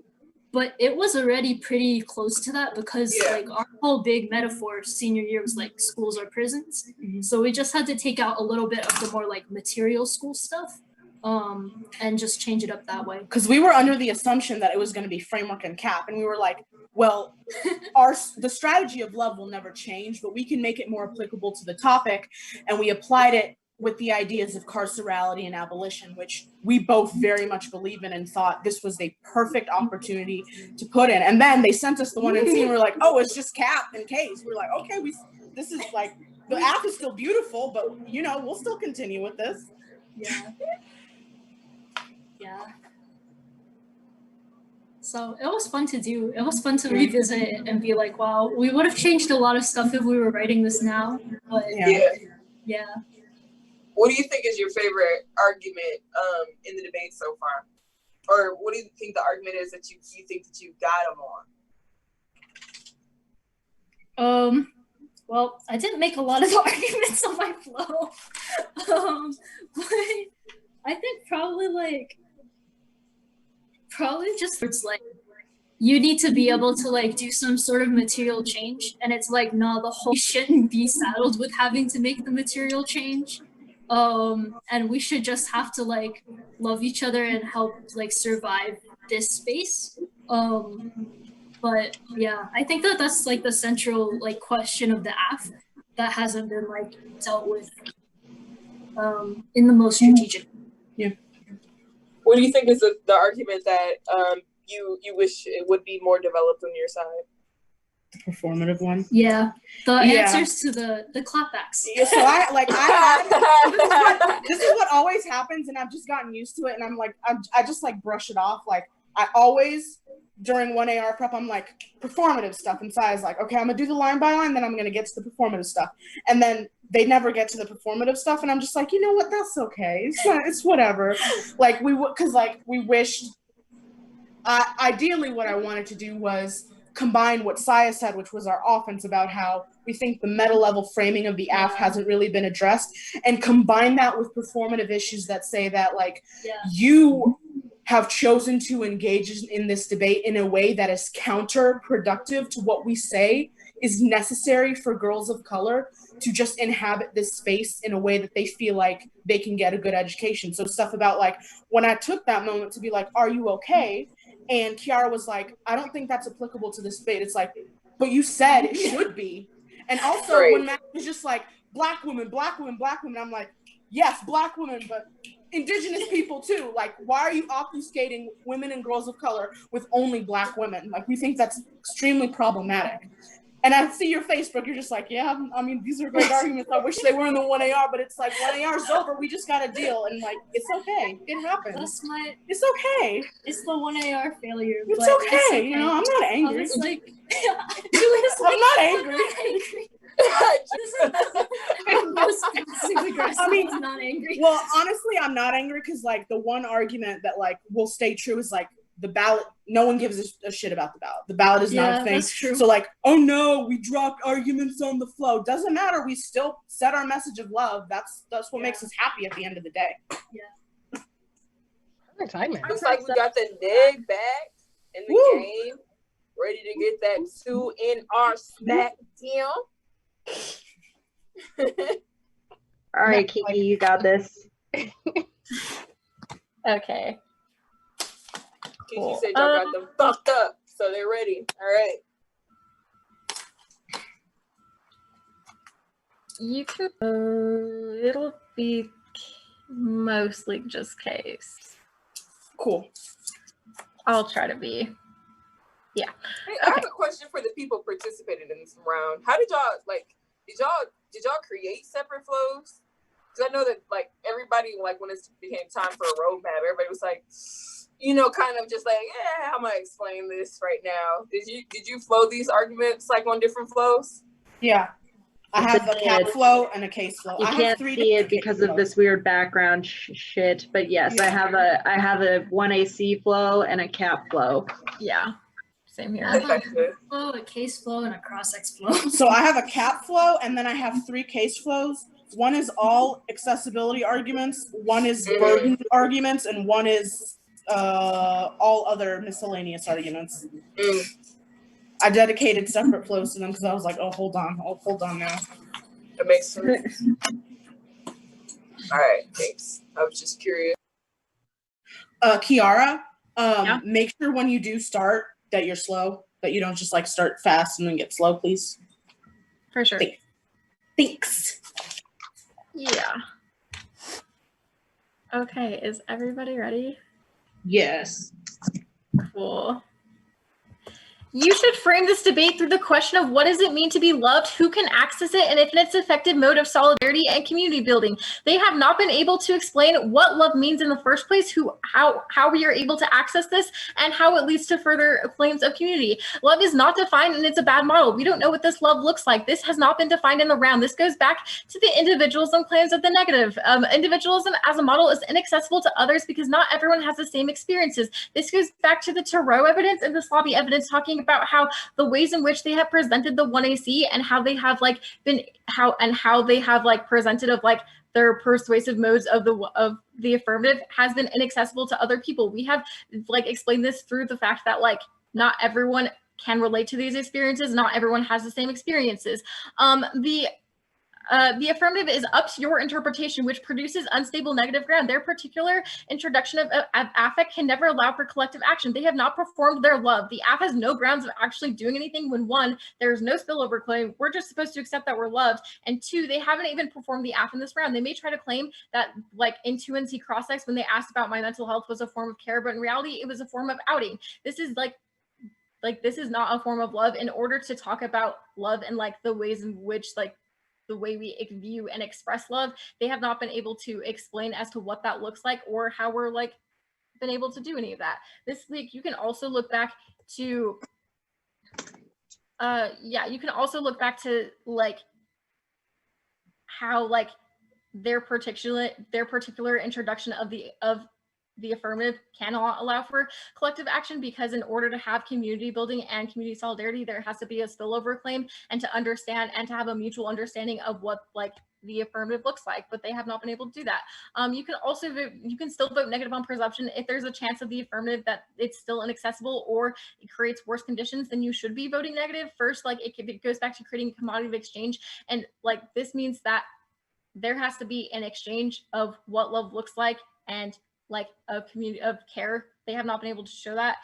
Two, puts value on individual performance. The aff is a monologue that we're just supposed to accept. We don't know what the aff does or how their model of love is supposed to do anything or have any spillover claims. Their individual affect is only for them and does not lead to other forms. They say in the 1AR that like they're meaning to have a conversation in the debate space, but we still have to remember that we're in a competitive setting. All the things that they're talking about can happen outside of the debate. They're the ones who chose to read this in the debate space. Thus, it's our job in order to negate that. Like the ways in which that we've chosen to negate this is to question like the mode of theory of love and like the inaccessibility claims. Also, like this still turns the aff proving competition is the only incentive the aff has, like on some level, even if they say that that's not what their goal is in the debate space, they still chose to read this for a debate, meaning Make sure you get to the stuff I sent, baby. What? Make sure you get to the stuff I sent you. Yeah, it was okay. Okay. Also onto CAP, we will concede the permutation just to test the models and educational competition, which removes any residual offense. Our Taylor evidence talks about class and race solidarity, which is written by a Black woman, but they've conceded that the terms of putting the labor of education on solely Black women in terms of class is net worse and links to the battle fatigue argument that they conceded in the 1AR. At worst, this is reason to reject the argument, not the team. There's no impact either way because aren't going for it. But we are going for link that focus on personal affective attachment and personal struggles might be good for sometimes, but kills the ability to love or form any community in any meaningful way. That's ye. Every idea they perpetuate may be good or radical, but ultimately comes from people publishing and selling their ideas, and it is a form of monetization that wields in capital control over if the books are sold, who they're sold to, how much the money the publishers and authors get. Poetry and even open speeches are copied, sold, and monetized to the point of being used as anti-love propaganda in debate or out of it. Ask yourself, what is the logical extension of the app? Is it a reason to win the debate by disclosing your mental health status and cross-sex? Is another reason for for my teammates to laugh in my face? Is another reason for Michael Eisenstadt to sexually assault someone in the need of love that they thought existed in this community? Is it another person telling Max that somehow being a woman light makes the sisterhood of the app inaccessible? That is the impact. Reading the app justifies and Max the patriarchy, stickering in the background, using the app as a poster child for how amazing the community is. This is also even shown in recent times when like high school debate stories and speaking up safely have proven that not everyone feels love in the debate space. And this is also shown women of color, nor how are we supposed to know like how there is any form and of reading the app in the debate space doesn't solve, even if talking to other people does. Yeah, even if talking to other people about your experiencing does help, like they have not been able to show that like what the app does, how the app does anything, or are able to, or like, why reading it is key in the space itself. Yeah, or why reading it is key in the space itself, because it's not accessible to everyone in the debate space, because not everyone feels that love in the debate space. They have again showed that like there is no love in the debate space, or even if like there were from some people, those people can turn on you. Doing something that they love is ultimately exploiting like their labor and is a message ingrained in us from day one. If you do what you love, you'll never work a day in your life is a phrase meant to quell the anxiety you feel overproducing for the system. How much do we do until we love ourselves, until the app can get up in the morning and love their image in the mirror? The entire affirmative is talking about is about a care politics and recognition politics, but we are able to engage with that, nor is love an effective model of communication or accessibility for the debate space.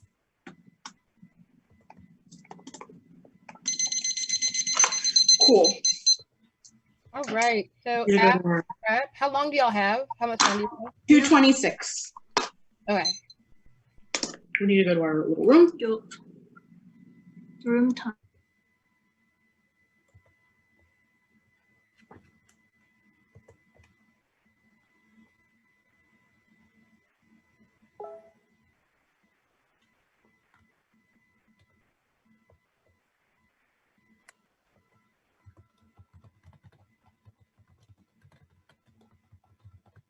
I think I moved all the students. Ruthie, you should be able to. Ronak, you should be able to move too. Everyone should be able to move into AF prep room. You as well, Najara.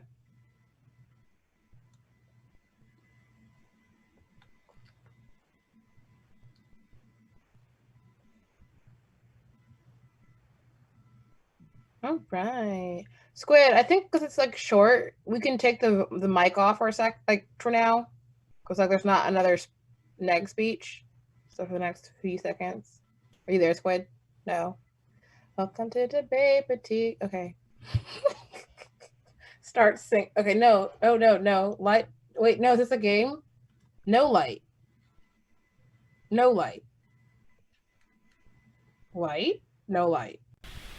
Right, my bad. Computer is lagging.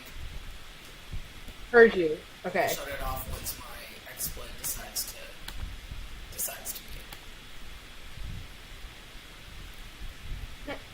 Okay. So the volume is on. I'll be right back. I gotta let the dog out. Heard you. What's this volume? I just need to know if the volume's on.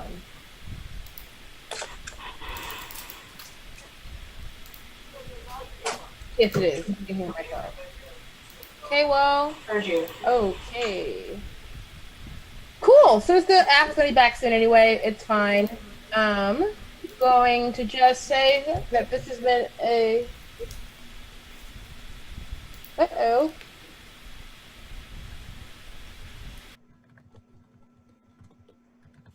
Squid.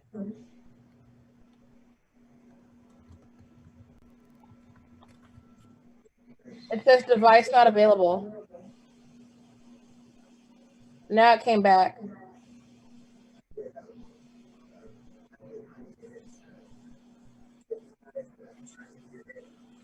Okay. Perfect. Ah, I needed that moment.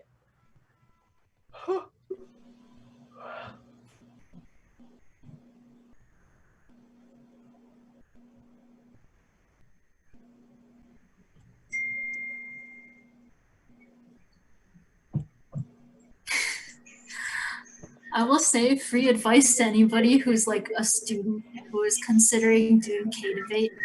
I forgot how fucking emotionally draining rounds were. I'm gonna go and sleep after this. Yeah. It's like resilience mode. You just gotta go on like get that canister of adrenaline and just drink it all and get through. Get around because I wouldn't like be able to eat for most of the tournament because I'd be just like nerves and I would only eat bread, which was a bad habit. Okay. I would have to go home and work, so I couldn't crash like Saya. I had to work. I had to go to work, so. So I hope you enjoyed your little nap, little cat I nap. did enjoy my little cat nap. 1 second. We were waiting for Brooke, but also Squid. What? Are you looking at what it looks like? Does it have the device not available in the back, and then it has like a square of the Zoom in the front?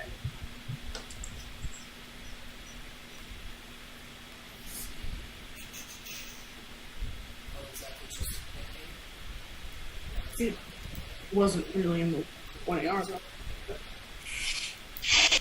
It was sort of. They do. This was just our debate career. Our debate career was you dropping shit in the 1AR and then turning to me in the 2AR like, you're gonna talk about the shit I dropped, right? And I'm like, yeah, but still. If it could stay like this, Squid, I don't know what you're doing to change it, but like if it could stay like how it is right now, that's good. Yeah.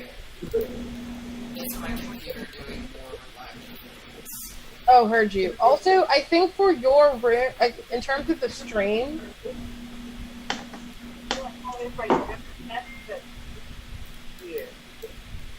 you know, I think that if we can just operate with how it is right now, it's good. Internet connectivity just works this for a few more minutes. Yeah, online debate is the nature of the beast. Oh. It says 8 p.m. now in Sandy Springs. Oh, nice. We'll miss it. People that aren't seeing maybe turn off their cameras. That might help with the lag. it might, but it's a very minuscule help. I think it really is just. Where is? So Cox is giving me problems. But it looks fine right now. I'm just staring at it on YouTube right now. All right, and we're back. We back. And we're back for the 2AR. I don't know where Saya went, so Saya? Back. Sorry. Hello? My partner's gone. Hi, I'm sorry. I had to tell my dad that we were like having a debate down here. He just like walked in, so I wanted to tell him not to like make. Meg said also an overview about our it's gonna be case. It's gonna be case with an overview. That's it.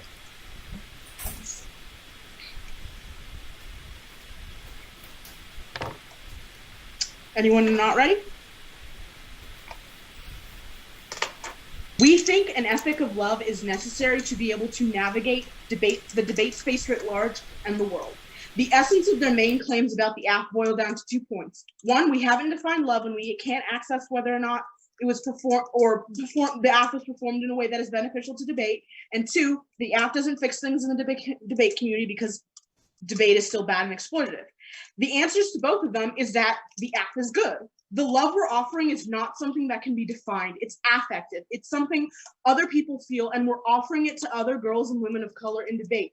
So we validate what they do and say, yes, it's difficult. Yes, this fucking activity sucks. Yes, like all these things that Kiara mentioned, sexual abuse, like having to talk about mental issues and fucking like getting anxiety because of this activity. All of these things are things that happen in debate that we never claim to solve, and we think we should not be burdened to solve because we already have enough on our plates. We're saying that in spite of all these things that are happening, people's existence inside of this space and people's existence if they choose to leave this space are valid, because love, an ethic of love is necessary for them to understand that whatever education they choose to produce is valid for them and is something that they can use to create change within their own communities or for themselves. That is the point of the app. It makes it so it's easier to get up in the morning and go to these tournaments, even though it's going to be hell. They say that individual is inaccessible because not everyone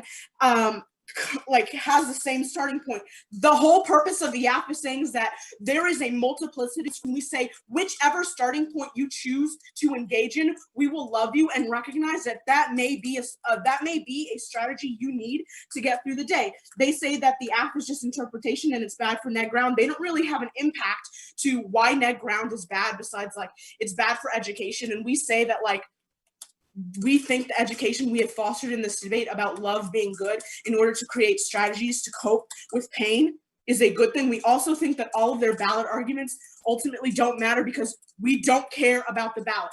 This is not about competitiveness because this is just about talking to other girls and women of color and letting them know that they are loved in spite of whatever violence they face. There is no ultimate goal to this besides letting them know they're loved. They say there has to be an exchange of what love looks like. That looks like feeling the emotions we've expressed to you. They say the app is a monologue and the affect is only for us. So I'm just going to answer this right here. The AF isn't a monologue because the whole point of it is saying that you can interpret the love in whatever way you want to. The people of color watching this debate have already the women of color in this debate have already interpreted that love to mean something for them. For Kiara, she thought that the love trying to, or rather they, if it's they, I didn't get before the round, I'm sorry, but it is she, okay. That the love I was trying to express in cross-sex was a form of outing. I understand that you don't have to reciprocate that love to me, but it is an example of why these certain things are necessary so we can address the emotional impacts debate has on people.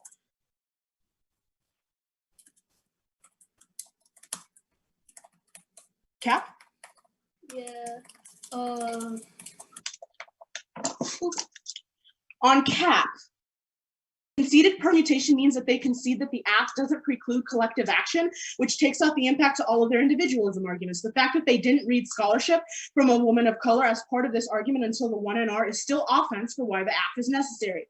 Our scholarship and lived experiences will never be prioritized or validated in this debate, which is why we need love and support in order to challenge the scholarship that is considered acceptable within this activity. The fact that their alt author is lying through her teeth about caring about the environment and neoliberalism in order to preserve her settler status and continue oppression of Native people is really messed up.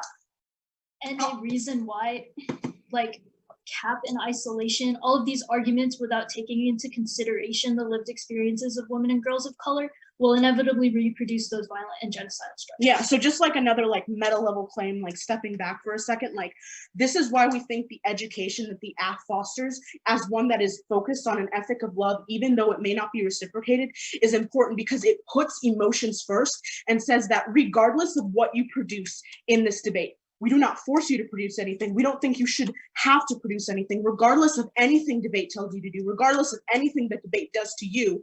The love that you feel from other girls and women of color in this activity is something that should make you know that whatever education you garner and whatever education you want to produce is valid, and that you can use that education to go out and, if you want to, create collective strategies. Nothing about what created these spaces in debate, and we're here to show them that we are thankful for that to happen, and showing that Black girls who need, Black girls and other girls of color who need to know that they're loved in this space, even if those communities can't support them through all the violence.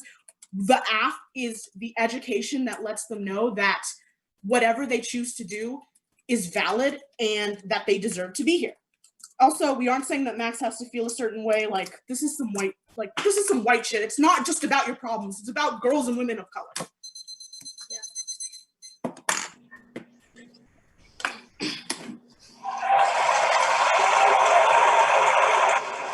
Congrats on participating. I couldn't do that.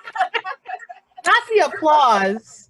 Not the applause. I live though. I agree. Yeah, great debate. Awesome. I'm sweating so much. I don't know why I'm sweating. This is like debate PTSD again. Like, why is my heart beating so fast? Debate's a sport. Don't let anyone get it confused. Yeah. No, seriously, debate is a sport. I told that to someone once, and they're like, "Why? All you do is talk." I'm like, "You don't understand." You don't. That is disrespect right there. That's just disrespectful, is what that is. You try it. You try it. Fuckos. Honestly, try it. Try it. I dare you. Literally. So sorry. I'm just messing around with my hair right now. No, I mean, no. You gotta get the aesthetic all the way together. I approve of it. The pigtails are hurting me at this point. Oh wow, I'm sorry, but like I appreciate the commitment to it through the debate. Trans rights. Yeah. I was wearing these were the colors of my. I know you couldn't see. Is that That's cute. Oh, I love that. Nice. I can't wear like scrunchies like that in my hair. Like when I pull them out, I pull out like a part of my scalp. Oh, that's what I'm doing right now. These little tiny like those little tiny ones. Like I don't know what it is about them, but they pull my hair with it. Like I have to use like mine just broke instead, so that's fine. Well, with that being said, I'm sorry. With the hairs, it's free. We live. We're here for it. But yeah, y'all, I'm so super duper appreciative for the individuals who participated in this debate, and for Brooke being the moderator. On par, excellent one. A lot of thoughts to think through, as these debates mirror probably some debates that have, well, one, that have happened in the kind of archive of debating as an activity, but also as debates that will happen. And it does not matter, if you debate on a local circuit or if you debate on a national circuit. These type of resources and tools are meant to show you that people are here in this activity and that there is a platform that exists in debate that is not purely competitive driven or focused in like a political capital way, while these folks are all still, very prominent in their particular spaces.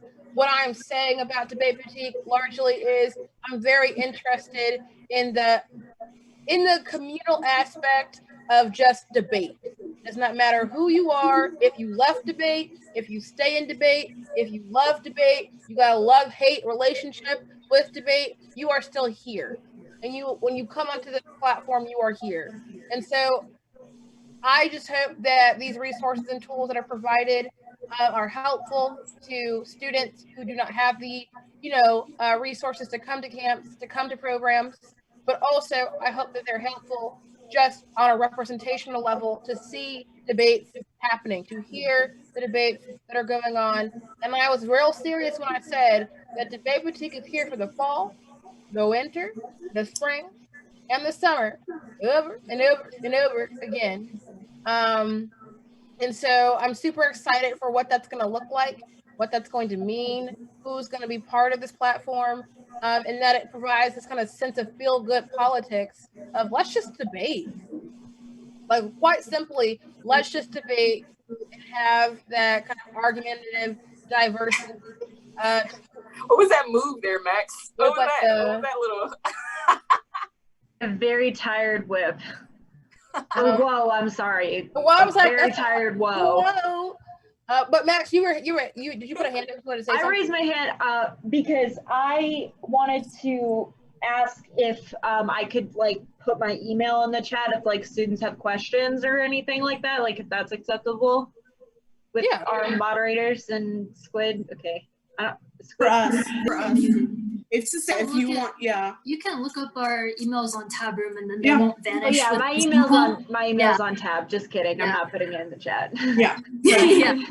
Never mind. So my hand is no longer raised. I don't know how to take that down. Lower hand. Got it. Okay. Never mind. Sorry for interrupting you, Jesse. No, you didn't. No, I was near the very end. I know that I can go on a little soapbox about Debate Boutique because how much it excites me, and I'm excited for just all the things that are. Maybe we should have some clothing thoughts about the debate. I was going to do that off camera in terms of them describing to the students who are here. But we could do that on camera, too. Doesn't matter to me. But let me look at this really quickly. We can do closing thoughts, just in terms of. Yeah, just what I was thinking about in the last two speeches, I think that there was about a couple of questions about if love was performed or not. I thought it was it's really helpful I would watch this debate again if I were someone who were watching this debate, this kind of untraditional type of app, is that you see that everybody is kind of operate a lot of people, their arguments are related to each other, but not a lot of them are directly in response to each other. Is one of the major things that I noticed in this debate is that everybody is dealing with similar concept, but we don't really see a lot of on face clash, which I think has made it a little bit difficult to kind of evaluate because everybody's centering debate on different important or essential questions. From what we get from the negative are are y'all performing love or not? Do you actually make things characteristics of the affirmative? And from the from the 2 yard that we're seeing is that love ain't just one thing. Love is necessary, even if it doesn't solve the things that you say that they need to solve. But we don't see the next step of dealing with what they have said more on face. So for example, if we're love may not solve all the things, but here is how we create this dialogue with people that is immaterial, you know? Because I think we get some strange explanations, like, there's a moment that the app is like, nah, like people don't need to reciprocate, and that's kind of been continuous throughout the debate, which I think is like maybe not the most strategic move for the affirmative, and not necessarily their argument even, because they're like, yo, there's people who are watching this that are receiving the love. They're interpreting what that love means, which is why we don't define it. Which doesn't mean that it's not reciprocal, because I think that probably by definition, for love to be received, it has to be reciprocal to a certain degree, but it doesn't necessarily have to be performed in the same way. So we may like be the ones who are speaking in this debate round, but the people who are receiving the love, they're sending it back because I'm sending it out for you. I am here for you. You're here to hear what I can give you, and what in your presence gives me power. You know, there is a interconnectedness that keeps us strong here. But I also think that the negative would have to go a couple of steps further as well, to say that, like, what does a competitive setting then do? Is there actually this immaterial thing, or are you just kind of talking some cool shit there? You know, like, are you just suggesting that there is this locus of people or women of color and girls of color who are feeling all this love from you? Or are you just kind of just like making them up? You know, like, where are they? And how can we then have a competitive round to determine if that love is valid or not, if we can't have the people who are involved in it here? Or how do we, as people who are not considered to be a part of that conversation, because maybe we're not women of color, maybe we're not girls of color, and we're not the central focus of the affirmative, how then would we be able to contest that, one, if we're not that target audience, and two, the only people who are able to speak on it are the people who are defending the argument? So in a competitive setting, then how do we play that out? You know, these are the kind of things that like take the argument to the next step, that finish out the thought, that I think is important for these kind of debates. And I think you'll see it at a lot of points. So if you rewatch this, you know, go into the Exodus debate or the Debate Boutique YouTube page to rewatch this video, I would encourage you to find those moments where they didn't finish their thought so that you can finish it for them. Try to give that speech again, you know, and see about where you can make that argument stronger by finishing out the thought. Because when you leave it incomplete like that, people don't get it. You know, we have those debates where it's like everybody's in the hallway like, I don't know, I feel like I said this, and I hope they get it like that. It shouldn't be no room for that. It shouldn't be no room for that. You should be making the argument so clear that you can be sitting in the room and be like, what you think about? I actually finished it. They didn't. They left it up to grabs. I not only explained to you offensively why the things that I'm doing are so good, but I've dealt with anything they said that possibly says why we're bad or why it doesn't do the good thing that we said. I've dealt with all of that, but they have only just kind of made half constructed arguments. You know, if your argument, if the affirmative and the negative are houses, then they're only like they're a tent, and a shabbily built tent. And we're a brick house over here. So we don't need to, you know, worry about how the judge is going to be able to deliberate, because at the end of the day, we have the most complete structure, the structure that's built to survive. Regardless of what the judge might come in terms of their own biases, if I can complete that thought, then it's not so much about, you know, even for those people who are about really, really technical debate. That's how you kind of can win over folks when you're doing untraditional styles of debating, is by being able to technically win on the flow. And you do that by having a structured and complete argument. And that part, I don't really have much more to add than the big words from Brooke Kimbrough. Thank you so much. Thank you, Brooke. Thank you, Brooke. Thanks for being Thank here. y'all. This has been like Thank so you, good Kiara. to see. Thank you, Kiara and Max, for being here, taking y'all's time to debate us. That's really nice. Thank It's you awesome. for doing this as well. And thank you, Jasmine. Thank you. Thank you, everybody. Like I said, I'm really appreciative for everyone taking some of their time to debate. Because like you said, it comes with a lot of labor. So I really appreciate that a ton. I really do. But there's nothing more that I've got. Run it back on the YouTube, if you will, if you missed it. And that's all she wrote. Peace out, folks. Bye. Squid is the volume. You can end the stream. To my students, stay here. feel like they didn't do that. To the Discord, let's meet up in the Discord in 15 minutes, finish out the last hour of Debate Boutique. Okay? Squid. I'm here. Yeah, I'm just trying to. It's laggy. Can I end the Zoom or no? Oh, Keep it yeah, open. go ahead. Yeah. Okay, yeah. Session folks, let's meet in the Discord at 3